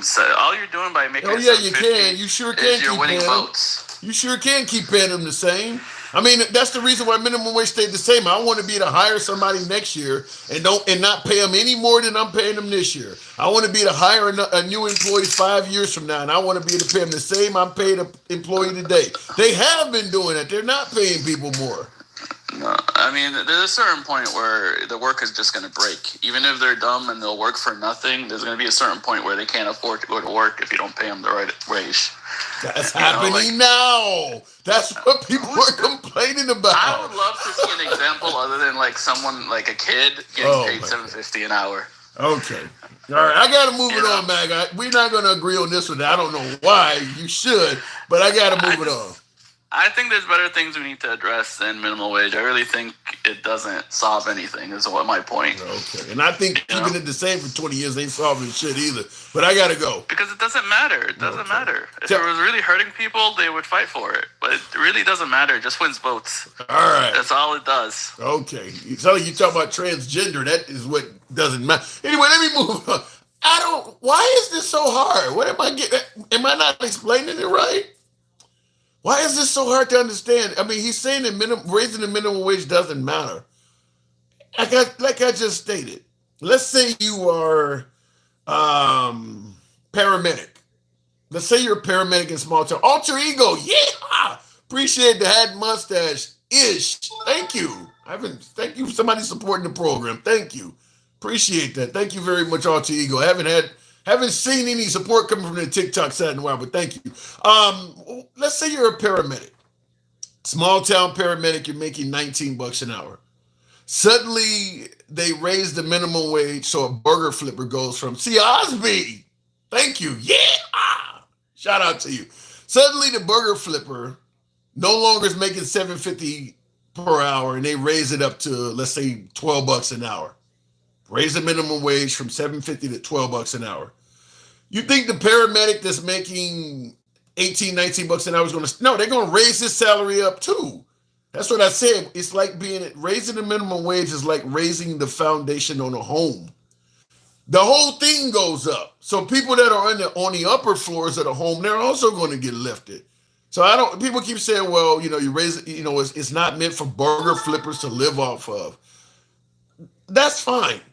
I don't believe minimum wage jobs are meant for you to buy a home and and take care of a family off of. I agree with that part. But let's be honest, folks. When you look at minimum wage of $7.50 an hour, and you look at the $15 an hour that the Democrats have been talking about raising it to. Now let's go back during the first Trump term, before the pandemic. Everybody's, for the most part, getting paid $12, $13, $14 an hour or more in America now, but that's post-pandemic, and that's because of the stimulus checks and the extended unemployment and all that shit and the PPP loans. But let's go back during the Trump's term when people were getting paid $7, $8, $9 an hour. Raising the minimum wage from $7.50 to $15 an hour covers a lot more than burger flippers. When you look at 2016 to 2020 when Trump was in office, and they were talking about don't raise it because it's burger flippers, you're talking security guards, certified nursing assistants, you're talking factory employees, you're talking assistant teachers, you're talking school bus drivers. All of them, when you go from $7.50 to $15 an hour, all of them different careers I just named were making less than $15 an hour. During the Trump years, all over America, people were doing that stuff, which has nothing to do with a teenager flipping burgers. During the Trump years, they were making that kind of money. The only thing that changed is Nancy Pelosi and Trump got together and they gave everybody stimulus checks and shit like that. And this is the way I view it. Nancy Pelosi is wealthy. Trump is obviously insanely wealthy. And several members of Congress is. So when they're figuring out during the pandemic, when everything's closed, we got to throw these people a bone. They can't work. We've shut all of the businesses down. We got to throw them a bone so they can get by, just enough to get by. These rich fucks, the Nancy Pelosi's, the Trumps, all of these folks in Congress and Senate, when they decided to give people $600, what was it, $600 a week in stimulus? They're making millions, if not billions of dollars. I don't think they realized how little Americans earn. I don't think they anticipated that giving people $600 a week was such an improvement for their lifestyles that it was an incentive not to even fucking go back to work. These people have no clue what it's like to live off of $10 an hour, which is only $400 a week. That's only $400 a week. So they were giving people $600. They figured that they were just giving you a bone to get by. They didn't realize that when they sprinkled that little bit of money out, people were going to come up to the top of the tank like goldfish do when you put food in there. They didn't realize that. So as a result, that's 600. Well, shit, I'm making $8 an hour. Why the hell would I get off the couch and go back to work when I'm getting 600 from the government?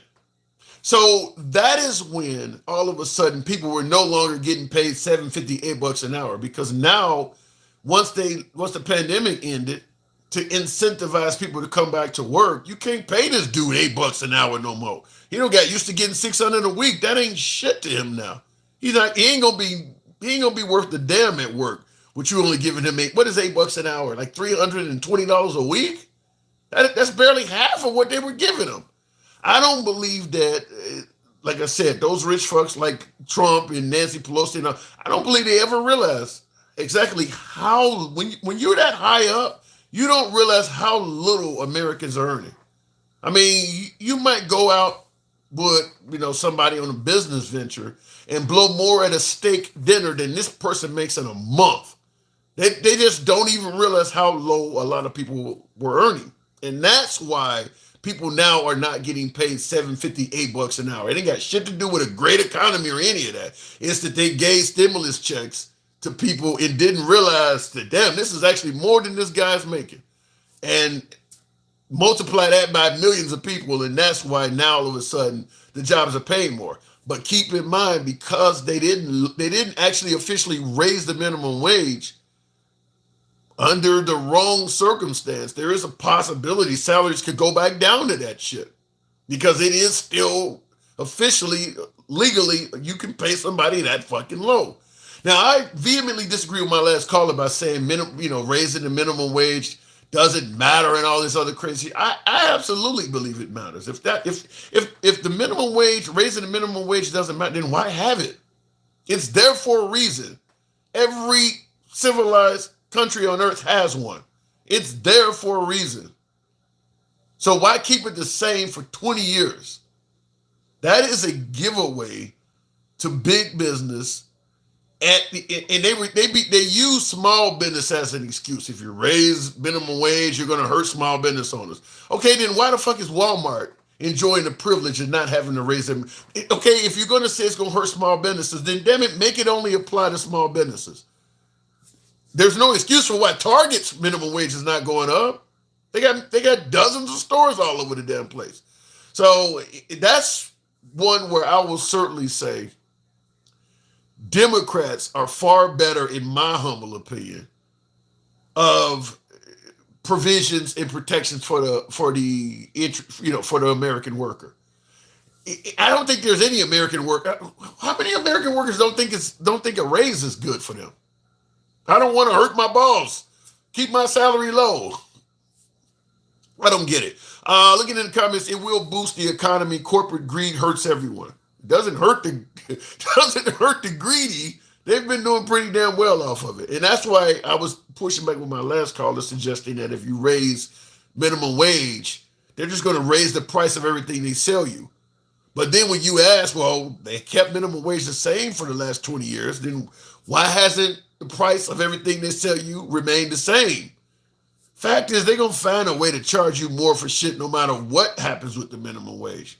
You could take a pay decrease and the price of shit will still go up because they want more money themselves. So don't ever let somebody tell you you're better off with a lower salary. I'm amazed at how many folks, predominantly on the right, think that America's better off without a minimum wage. Like, that makes no sense to me. Looking in the comments, that's why minimum wage should be tied to a cost of living. I agree with that. It certainly should be indexed, whether it's inflation or whatever. Yeah, I absolutely believe it should go up with inflation, with the cost of living. I mean, okay, let's say, for instance, it's not meant for a burger flipper to own a home. Fair enough. What should a teenager be able to do with the money they make at Starbucks or Burger King? And then base the minimum wage on that. Okay, he should be able to get his hair cut. The price of a haircut is this. He should be able to buy himself a pair of shoes maybe every 4 or 5 months. The price of shoes average at this. Whatever you think a burger flipper should be able to do with the minimum wage they're making, come up with average prices for that, and as the price of that stuff increases, his or her minimum wage should increase with that. It's as simple as that. Because I'll tell you this, I earned $3.80 an hour for Burger King back in 1988. That's how fucking old I am. 1988, I was 16 years old. And I worked for Burger King. $3.80 an hour I made. I could do much more with my $3.80 an hour in 1988 than they can do with their $7.50, $8, $9.50 per hour today. Because you're talking damn near 40 years ago, 30, 35, 36 years ago. You're going to tell me the minimum wage has only doubled in 40 years? Almost 40 years of minimum wage has been. You think the price of a soda is only? I mean, when I was back in them days, the price of a can of soda was what, maybe 50 cents, maybe less. How much is it now? You can barely find it for less than $1.50 damn near. So I could purchase more as a 16-year-old burger flipper then than a 16-year-old is flipping burgers now, because it has not kept up with inflation and the cost of living. You don't have to use the argument why he shouldn't be able to buy a home or take care of a family from flipping burgers. No, just figure out what he should be able to do and continue raising the minimum wage based on the cost of the things he should be able to get as a burger flipper. It's that simple. It is that simple. Looking at the comments real quick here. 46 member on the team. Thank you there. As that says, TikTok Cobra official. It hasn't changed in 20 years yet. Wages keep going up without increasing minimum wage. No, the wages are not. The wages are, as I just stated, the only reason the wages went up is because of if that stimulus money didn't hit, if that pandemic didn't happen, the incentive to get people to come back to work would not have happened either. It's that if you look at how much, let's say, burger flippers have made, let's say you put it on a graph, starting back in 2009 when minimum wage became the $7.50 an hour it is today. If you put it on a graph of how much the average burger flipper made in 2009, 10, 11, 12, all the way up to 2024, you would notice that it suddenly shot up during the pandemic, which is an artificial increase, which means that had the pandemic not happened, they would still be paying them like shit. They had nothing to do with it. The free market did not figure it out. The economy did not figure it out. We've had good economies under Obama, Trump, bad economies under Bush. And yet that minimum wage was not changing. The economy didn't have a damn thing to do with it.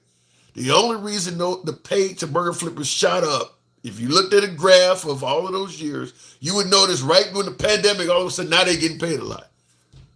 That's an artificial increase that would not have happened without that pandemic. Let me go back to the box, if I can there. Driver 715, good evening, driver. Welcome to the program. Even before the pandemic, burger flippers were making more than $10 an hour. Not everywhere they weren't. Driver, good evening. Hey, how's it going? Can you hear me? Yeah, you got a signal on or something in the background, turn signal? Oh, I'm sorry. Yeah, it's like you about to explode over there, like a bomb about to go off. I had a big issue with that last caller. I'm sure a lot of people did. What issue you have?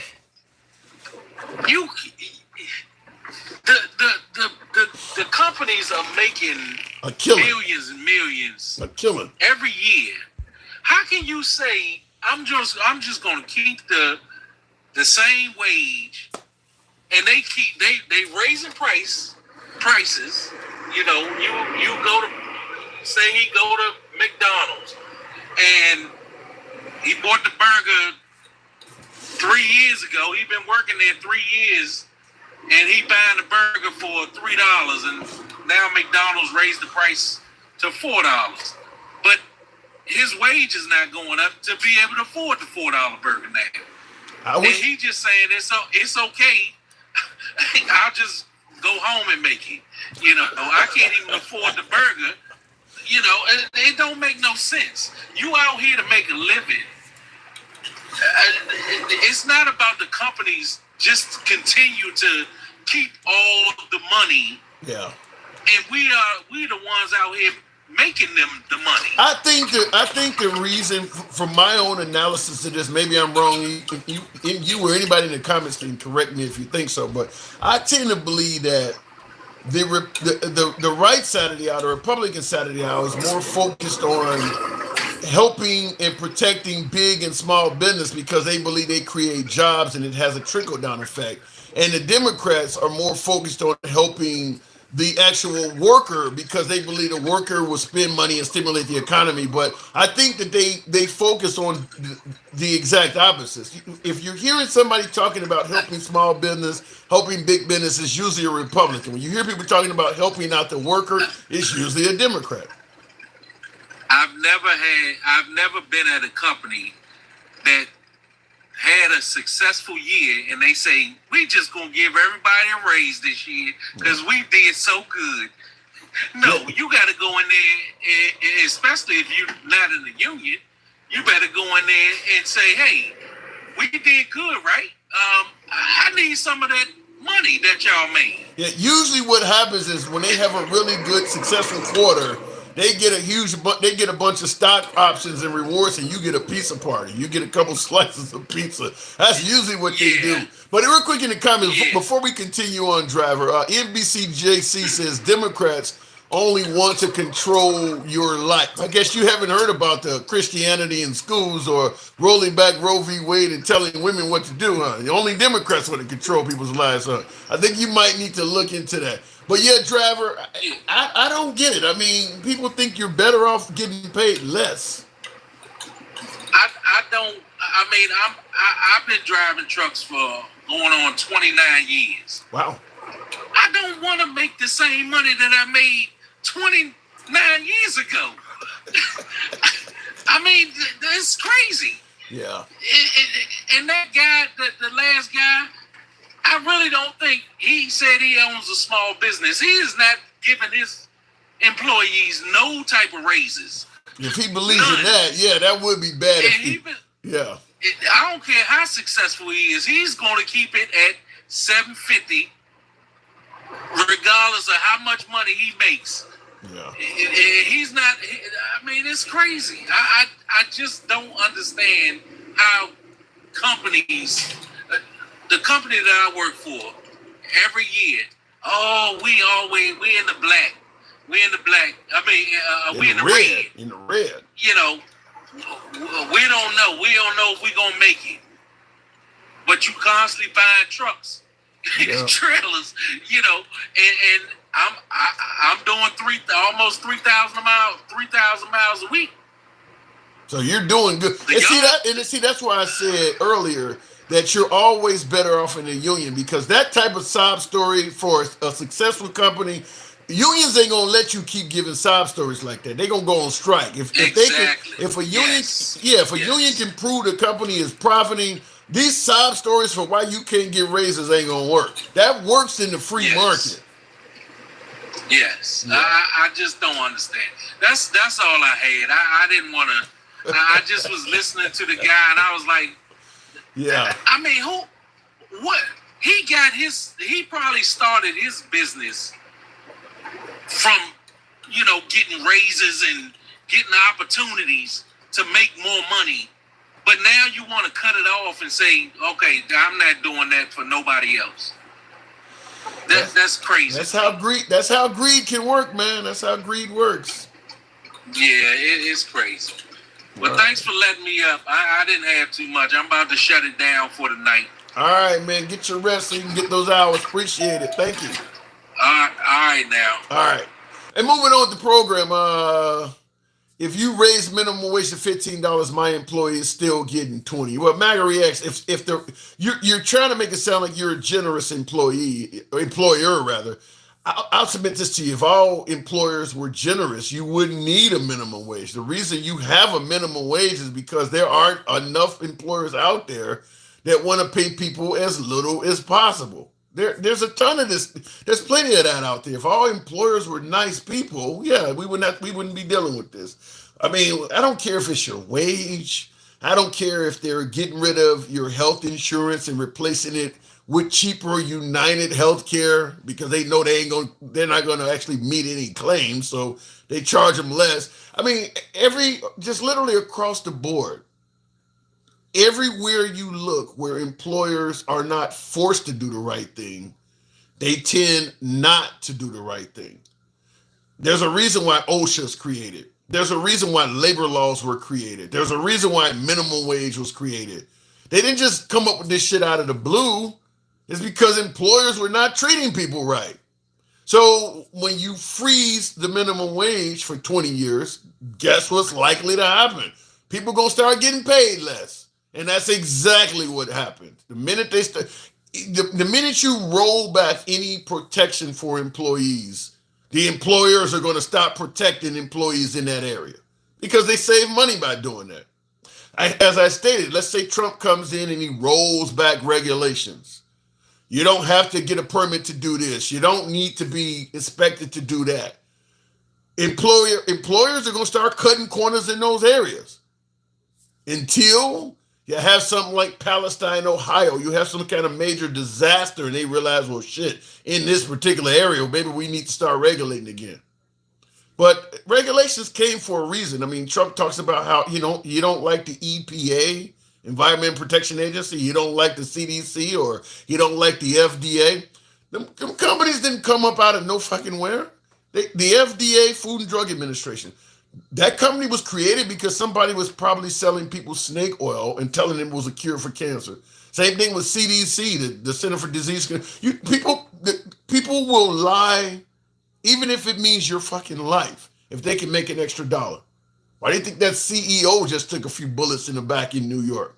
So you need these entities, which is why I'm not a big fan of Trump coming in and talking about he's going to get rid of all these three-letter organizations, knowing damn well why those organizations were created. You get rid of those organizations in favor of reducing regulation, and I believe there's going to be problems. I mean, I do believe eventually some company's going to use that, and some tragedy or some catastrophe is going to happen, and they're going to realize that was a bad idea. Like I said, Palestine, Ohio, where you got this train going through a populated area with highly toxic chemicals on it, and they don't reduce railroad regulations to the point where you only need one or two people on board this train that is, a mile or two long. Boom, you had a catastrophe happen. I mean, like right now in the airline industry, if you get on a commercial airplane, there has to be two pilots, a captain and a co-pilot, just in case one of them gets sick or one of them gets ill. You could roll back that regulation, and what is the airline going to do? Well, we'll save money by only having one pilot up there. We don't have to pay two of them. We only need one to do the job. I mean, the aircraft, for the most part, can be put on autopilot. We only need one guy to monitor the controls. We don't need two people up there. That would be the first thing they would do, is you would start seeing one pilot in the cockpit. Some regulations you don't want rolled back. It's just, if you roll back too much, you take away you simply take away the reason why that shit was created in the first place. Those regulations are there for a reason. They are there for a reason. Somebody did not adhere to that, and something bad happened, which is why they created that. And the corporations would rather go back to not paying as much money and risking that bad thing happen again to save money. If that regulation is taken away, they're going to go back to where it used to be. Hey, if somebody dies, we got insurance, or we got this, or we can just fold that company up and open up in a different name. They don't do any of this stuff to save money. That's how it works. We're a money hungry country. That's how we are. Looking in the comments, I just want to see what he's going to do, says you. I want to see what he's going to do, but I don't want people to suffer from it.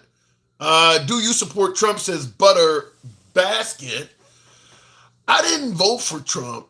I don't think he's a monster. I don't think during his first term, I believe on paper he deserved a second term. So I'm not a Trump hater, so to speak. I'm critical of things I think he deserved to be criticized in, but I didn't vote for him because he was talking about giving the police immunity from prosecution. And for me, that's a deal breaker. And he's talking about doing it in liberal cities. places where I'm at, places where I frequent, and that obviously you talk about giving police immunity from prosecution and bringing back stop and frisk. Say what you want about it, it's going to affect black people more than anybody else. I'm black, I'm in those cities, I drive a lot for a living. The idea of being pulled over by a cop that is completely immune, that was enough to run me away. Is he actually going to do it? I don't know, but he said he was going to do it, and that was enough. That's user says that's what I would say. Yeah, to me, I drive. My day job, I drive about 80 miles a day, 80 to 100 miles a day. I drive on the weekend, visit friends and shit. I don't want to get pulled over by a cop that has complete immunity. That shit's frightening. That is frightening. What is I can't see vintage something. You says, was that all? Yeah, that's all I need. Yeah, that would be like, I don't care how great Biden or Harris could do for the economy. If they're talking about taking away Second Amendment rights, for some people, that's all you need to do. You favor your Second Amendment rights. You don't want nobody fucking with your Second Amendment rights. Well, stop and frisk violates my Fourth Amendment rights. I don't want my Fourth Amendment rights violated. I don't want any of my rights in the Bill of Rights taken away. I don't put any of them as hierarchy over other ones. I don't want to lose any of them. I don't want to be stopped and randomly frisked without having the ability to say no. You want your Second Amendment rights? I want my Fourth. He is not informed enough about slavery. Yeah, that was the comment about saying people benefit and all that. I don't know why people think that somebody said African Americans learned trades and all this from slavery. Yeah, they learned how not to be free. I'd rather be free and ignorant than intelligent and enslaved. I don't see any benefit to being a slave. Certainly if I'm never going to be free, which is how they were. You're born in slavery, you're going to die in slavery. There's no benefit to that. Okay, yeah, I learned how to weld. Who gives a fuck? I can't pick and choose where I want to work or what I want to weld. That's not. I don't see that as a benefit. Completely agree, Tim. However, why can't we have a country where any right is not violated? Because too many people benefit from violating your rights. Too many people benefit. I mean, you name the right, somebody out there is going to benefit or profit by violating that right. Whether it's your Second Amendment, Fourth Amendment, you name it, somebody out there is benefiting in some way, fashion, or form. So they're trying to take away your rights back. They take away your rights to meet their own agenda. And you're gonna get protection of the Second Amendment under Trump. But like I said, he was talking about taking away the Fourth Amendment. He also talked about if you burn a flag or if you take a knee, you should get a year in prison. That's a violation of your First Amendment right. Remember, he talked about if you plead the Fifth, it means you work for the mob or you got something to hide. You have a Fifth Amendment right. It don't mean none of that. You have the. Why give a person the Fifth Amendment right and then say if they exercise it, they work for them? So now he's playing games with the Fifth Amendment. Yeah, he's protecting the Second, but he's making all kinds of references about the First, Fourth, and Fifth. I'm not a fan of violating any rights, but some folks listen. As long as you protect the Second and you don't violate none of my rights, it's okay to go over to another neighborhood and you can violate that. No, I don't think it's right for anybody. Why I don't agree with you always? User says why I don't agree with you always. I should agree with you tonight. Thank you, appreciate that. Make lying wronged again. When has lying ever not been wrong?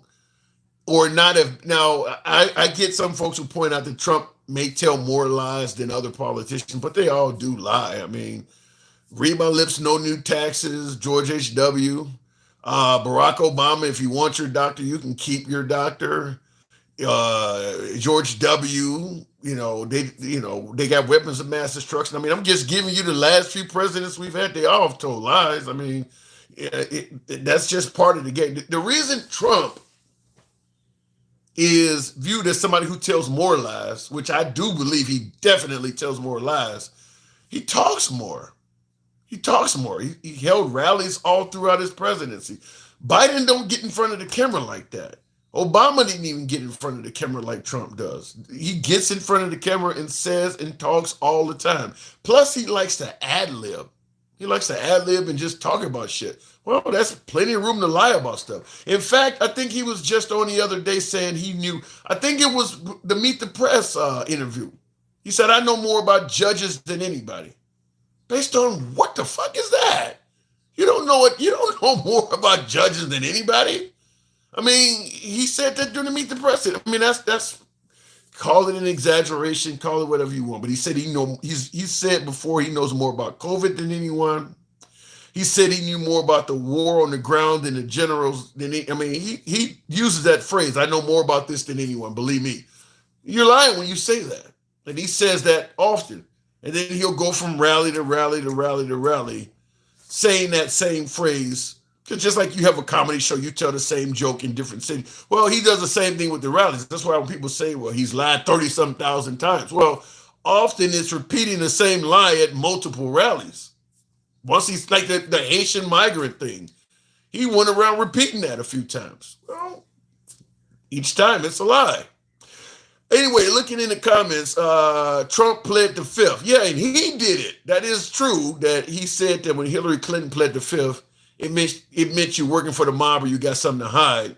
Then suddenly he pled the fifth a bunch, and he suddenly understood it don't mean you work for the mob. He suddenly understood it then. They are Satanists, so they can do no wrong or right. I don't understand what you're talking about there. Sleepy Joe lied to y'all his whole term. And Kamala was horrible. Well, Kamala was not a good candidate, apparently, because she lost, but she didn't have enough time. I've said this before. I don't know. Kamala might have done better if she didn't have only 107 days to run against a dude that's been running for 10 years. That's a huge hill to climb. I don't think she was a good candidate, but that certainly did not help her. We can talk about race and gender.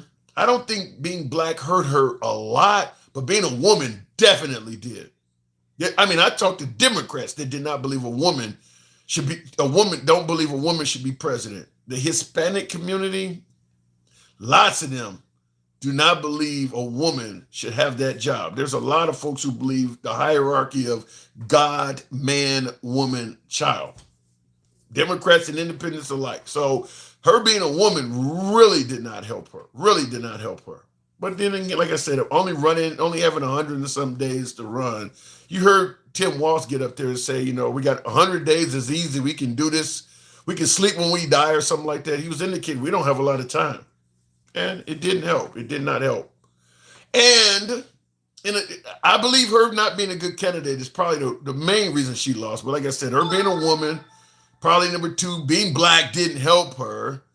But also, to a lesser degree, being on the wrong end of double standards certainly did not help her out at all. Whereas if Trump says a lie or Trump says something wild like Haitian migrants, not held accountable. She couldn't get up there and talk about Haitians like that. She would get ridiculed by African Americans, Haitians. There would be all types of ACLU. They would not support her. MAGA don't give a fuck. MAGA don't give a fuck what Trump says. Yeah, he's joking. He's taking that context, whatever. Ha, ha, ha. The economy is going to be good.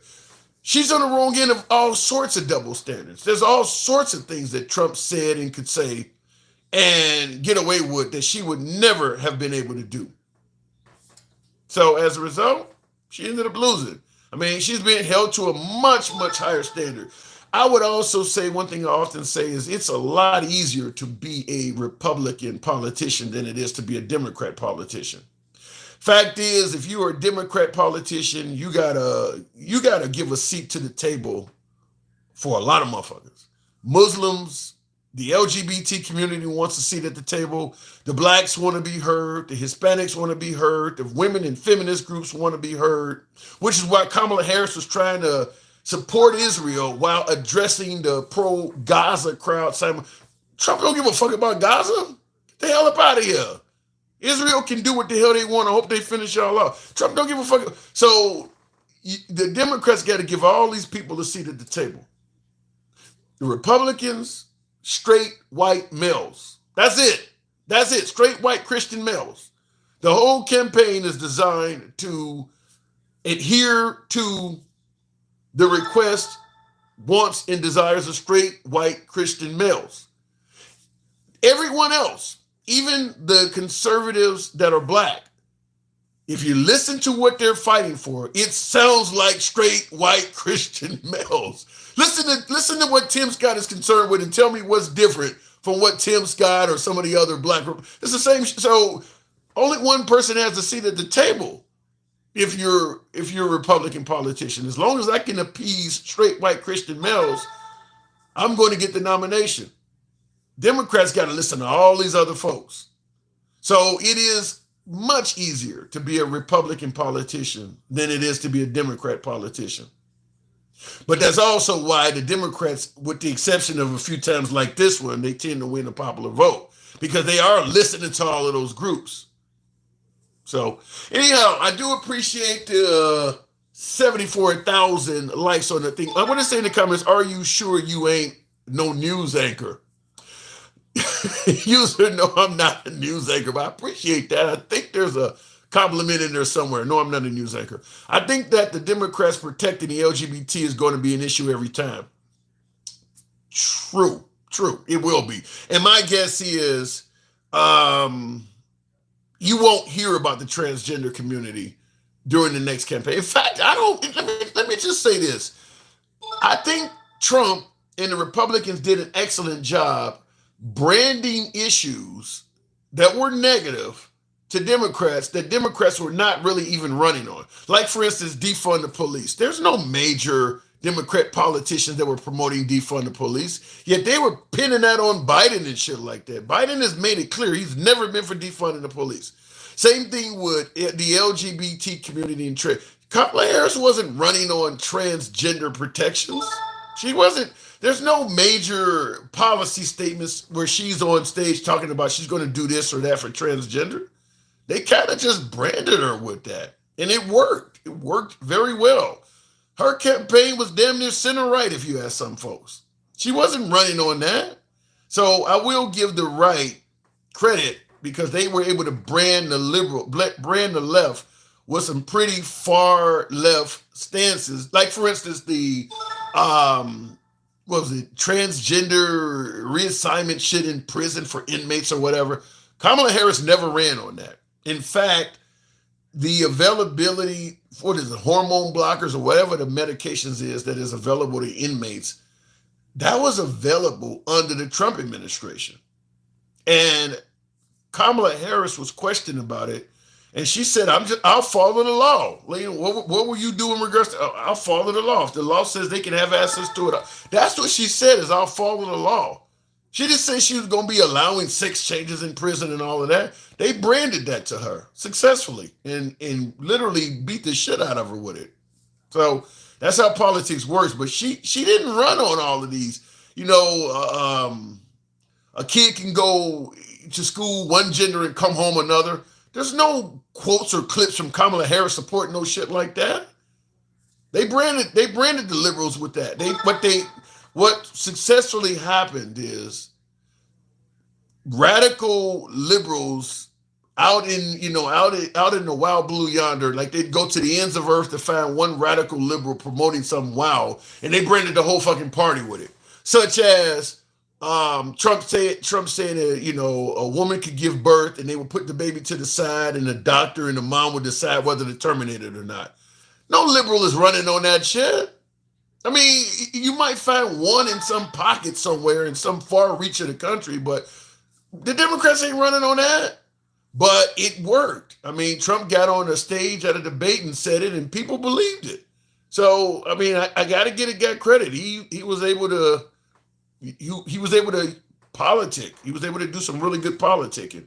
But most of that stuff is not exactly what the Democrats are running on. Like I said, I don't know any Democrat that believes a mom can give birth and put the baby to the side and decide with the doctor whether to terminate it or not. Same thing about a kid going to school one gender and coming home another. No Democrat is running on that. That's, once again, maybe there's some far left Democrat out there in the outer reaches of space that support that. But the Democratic Party overall supporting your kid going to school one gender and come, where are the quotes at? They didn't. You notice they weren't running commercials showing anybody actually saying that, but it worked. It worked. Looking in the comments, real quick, Harris ran on those things in 2019. She did not run on letting a child be born, putting it to the side, and the mom and the doctor deciding whether to terminate the life of a child that's born outside the womb. Kamala Harris didn't run on that in 2019. She never ran on that. She never ran on no shit like that. Anyhow, I do appreciate the 75,000. I got to do what I got to do. Thank you, folks, for tuning in. Feel free to follow the program, subscription, if you will, on TikTok. Monday through Friday, we are here. Nevertheless, I have a day job, so I got to report to that. So it is that time of night. Thank you, folks, for tuning in. Got to go. And real quick, looking in the comments. Wow, there is a lot of them. I didn't mean to mention. Getting involved with gays sounds like the dumbest way to become president. In a society that's not very favorable to gays, yeah. Our society is still not very favorable to the LGBT lifestyle. So getting involved with any group of people that society is not very favorable to is going to make your campaign harder. Just like if you were in favor of civil rights, like John F. Kennedy was during his time. It was not a good idea. I mean, which some might argue might be part of the reason why he got killed. I mean, yeah, our society is still not very favorable to the LGBT community. Beta bitches for Harris. What is a beta? I think I know. It ain't an alpha, so I guess I know what a beta bitch is. Shutting down pipeline, giving away our oil and reserves. I understand the price of fuel. The pipeline, I don't think the pipeline was officially shut down. I think some of that's not even true as well, but I don't think the pipeline hurt Kamala Harris as much as the LGBT. Now the price of gas hurt her a lot. The price of gas hurt the Democrats a lot. The economy in general hurt her a lot. But I strongly believe they were able to successfully, the Republicans too, but Trump was able to successfully pin some really nasty aspects of politics to Kamala Harris that were not true, but people believed it, and he won. And I just gave you a couple of them, putting a live baby to the side, kid coming home to a different gender. They were defund the police. Kamala Harris didn't run on any of that stuff. If you interview Kamala Harris, she's not going to be in favor of that. I mean, but they pinned it to her. It worked. Trump is our next president. I will see you folks tomorrow. Feel free to subscribe. Catch you then. Thank you, folks. And